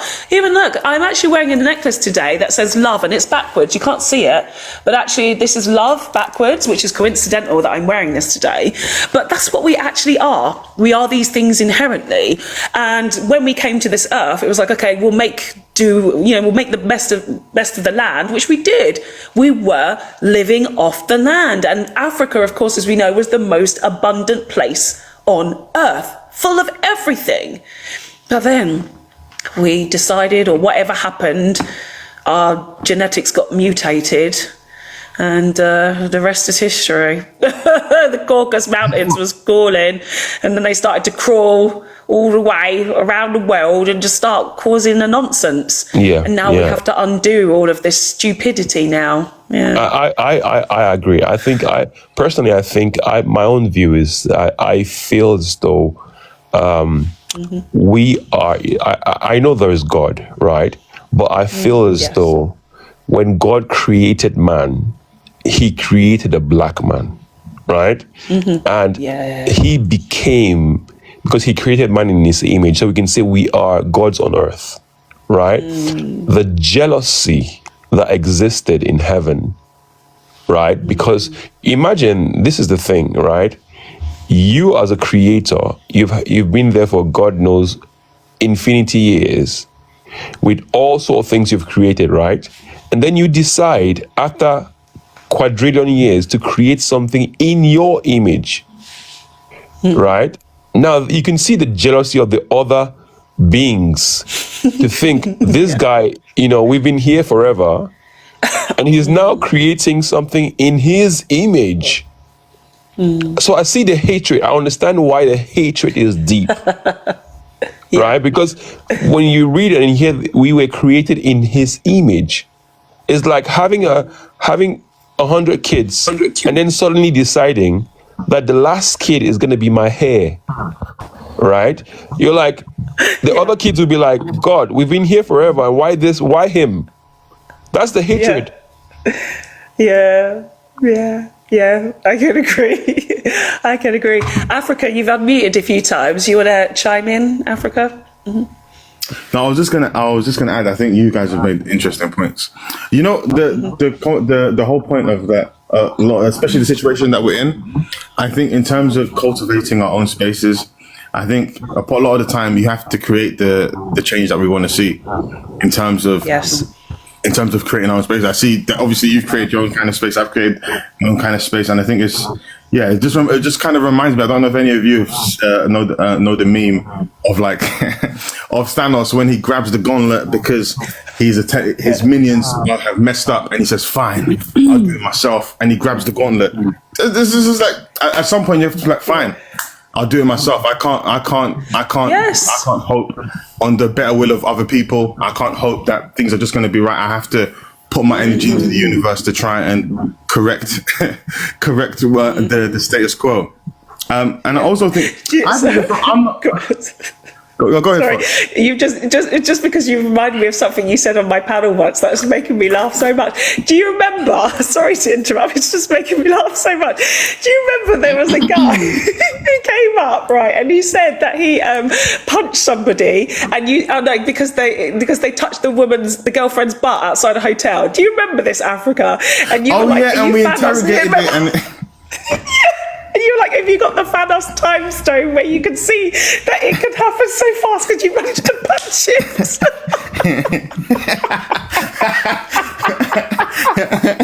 That was so funny. Sorry, it just popped into my mind.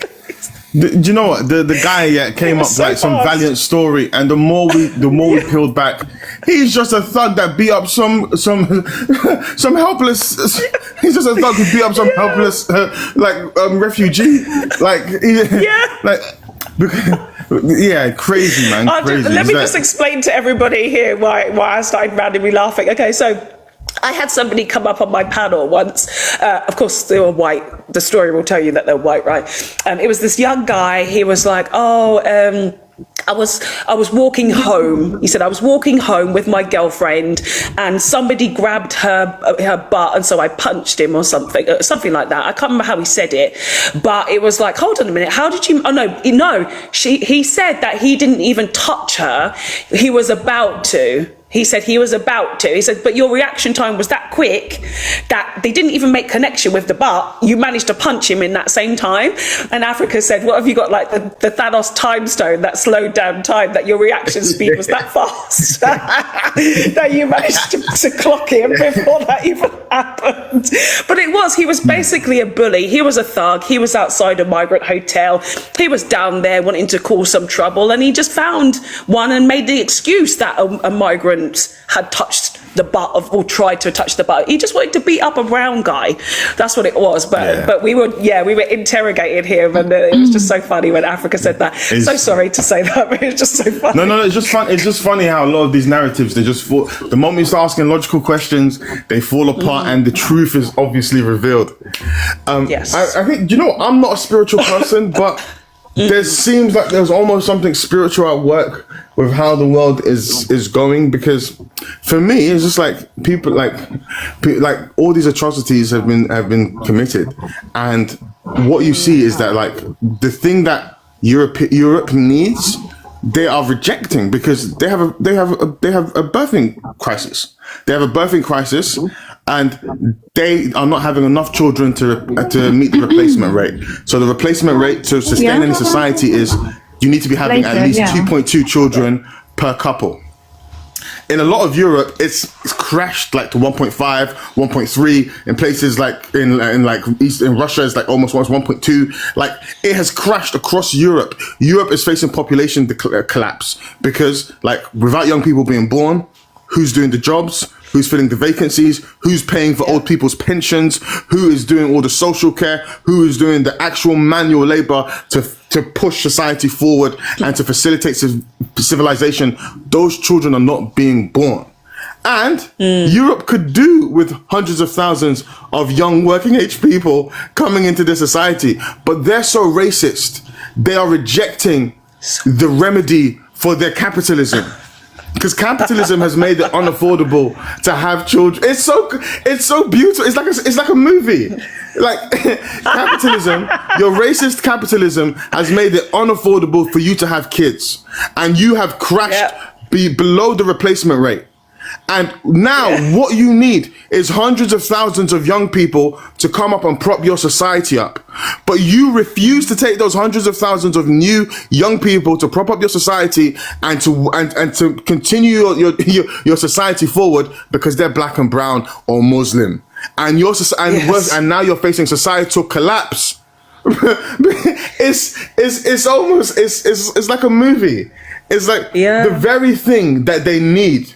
The very thing that they need to prop up their societies and to keep economic progress going on is the thing that they hate. And this is what I always tell like my African brothers, especially if you've never lived in like Europe or in the West or in the Americas. They hate you so much. They know you're the solution to their problem, and they would rather spend billions making sure you drown in the Mediterranean. That's how much they hate you. Oh my God. This is like imagine your house is burning and like the fireman comes with the hose and says, "Hey, I've got a whole bunch of water," and you shoot him in, you pew him in the head because he's black or brown. It's like, okay, we're gonna see, and you will see what happens to Europe over the next 50 to 100 years. This place is gonna become a tourist attraction. I promise you, this place is gonna become a tourist attraction. for Chinese and Americans. I promise you that's what's gonna happen to Europe, because the very thing they need to maintain their status on the world stage, they vehemently reject and are spending billions of pounds to repel. We will see. You will see the consequences, and we will see the consequences. I'm moving to St. Lucia. This is why I say allow them to fail. Exactly. That is somebody else brought this up earlier about the fact that maybe it was Winston, that we are the people that always try to save humanity because we are humanitarians at heart. It is not our job to save white people. Like, please, all of those people. If you are that black person or brown person that's here, it's like we got to save the people. We got to help them. We got to, no. These guys here know that I say there are no allies. Even like really good white people, I'll say in quotes by the way, good white people, they don't exist. Any single white person that comes here and tells me that they're doing so and so, and I'm like, okay, now what's next? You will not find me clapping up and jumping up and down for a white person who's not racist. Like, is that, you want a medal for that? What do you I want need a medal from, for not being racist? From another person? I don't even ask my parents for something. Like, what do I need? Like, white people gonna do what they want to do. They've been doing what they want to do. They've been getting away with doing what they want to do, and it's nothing new. So the obvious choice is you move, because the thing is, the sunshine really is brighter on the other side. The waters really are clear on the other side, regardless of where you go. So, use capitalism as a tool to do what you want to do. Make the 6 figures, make the money. You know what I'm saying? And invest in whatever. And that's what it's gotta be. That's it, brother. That's exactly it. Do what you got to do and then bounce. That's what I did. Fantastic. Okay, we've got Yinka at the top there in the panel. Yinka, how are you? I've sent you a request to unmute, please. Yinka? Hey. Can I have hi there. Can I have the ethnicity of your biological parents, if you know them, please, your mother and father? Yeah, so my dad is Nigerian. He's Yoruba, Yoruba tribe. And my mom is Irish. Okay, I'm sorry. I am looking for black. Yeah, no, you invited me up. I didn't know why. I invite everybody up to the panel. Invite everybody. So I did just drop you, but I am looking for black today. And it's interesting because I did see some interesting conversation. I didn't see all of it with yourself, Yinka. I saw I got a question and Leanne for you. Also question you as well, and it makes how sense do you that feel you had a about white parent. How do you feel about African Americans who have been here for generations and their ancestors were raped by slaves? You know, because it's a lot of, you know what I'm saying? I'm technically like 4% white, and that's not by choice.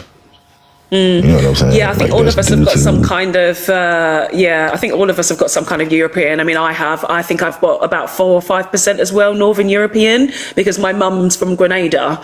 So it's the same kind of idea. I've been asking my mother, my dad's side never left. When I asked my dad, he's like, I know we're African, we're Nigerian as Nigerian can be. So my DNA, like I say, is 95% African. And then I've got some Sierra Leonean, and then I can't remember, but it's mostly Nigerian. And the part where it is about the things that have happened to our ancestors, it's not something that I've consciously dove into yet. I've asked my mother questions. You know, I will ask her, Mum, you know, obviously, do you know how you got there?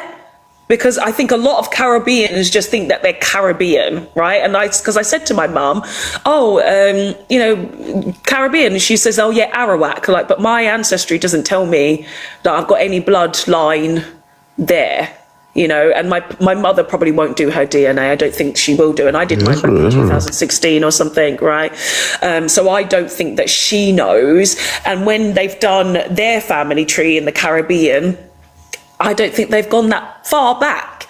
I don't know if it's trauma. I don't know if it's because they think that they're from there. I honestly don't know. So I couldn't say anything, Christopher. I mean, do you have any sort of thoughts about it and any relationship towards that side? But I mean, I tell people on there, I say, oh yeah, I'm Caribbean because your ancestors great mine.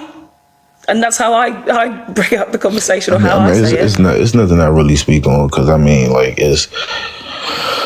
and as you can see, there's so many different opinions, and I always tell my friends, like, the devil's in the details. Like, him thinking he's like, it's a whole group of, you know, black people here that think they're like indigenous to this country, which they are, which is like mixed. So you have people who are like mixed with Cherokee, Choctaw, you know, I do. Yes. But you also have people who like really, you know, the diaspora has big social identity issues, and that's why we get exploited so much, right? And that's why we get posterized and get media front running, but you don't see them doing that to really Native Americans and other people. Like, it's always some Native headline. But yeah, you know, to the question, like, you know, like my thoughts to it is like, you know, like I feel where you coming from, you know, just because like everybody is so different. So, but black at the end of the day, you know, that's what's got to bring us together. So, you know, that's right. Just the blackness. As long as you identify as black,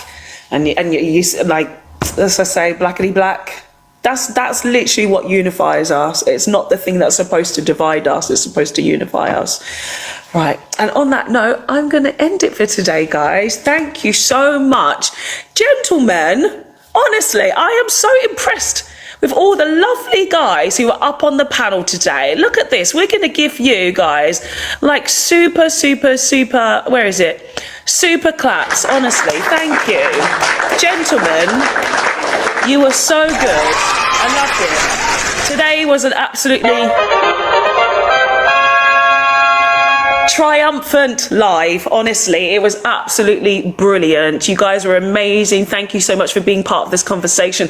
I think I'm going to make sure that this is a staple, same time every week. I don't normally do that, but this was really lovely. And I think if we can get used to some kind of routine, if you guys would like to come back, I would love to speak to you guys more, to keep the conversation going. Know that you've got a sister across the water. Thank you so much, American brothers who came. Really loved it. And of course, my guys who are also in Britain, and know that I'm not in Britain anymore, but this is about the diaspora. Wherever we are around the world, we can still find each other. So thank you again. Thank you so much. Thank you again to my moderators in the comment section who are always fantastic, always holding it down, keeping the racists at bay. And I think I haven't really seen that much racism down there, which was great. We saw a little bit of white jealousy, but it was really cool. So thank you so much again to everybody. And I hope that everybody has a wonderful, wonderful day. If you haven't followed me yet, please do make sure that you click the plus button up there so you know when I go live again, so you can come back to the conversation, and we'll do this one again the same time next week. Okay, right. Thank you so much, everybody. Bye, everyone. Bye, Jamal. Bye, Christian. Bye, everyone. Bye.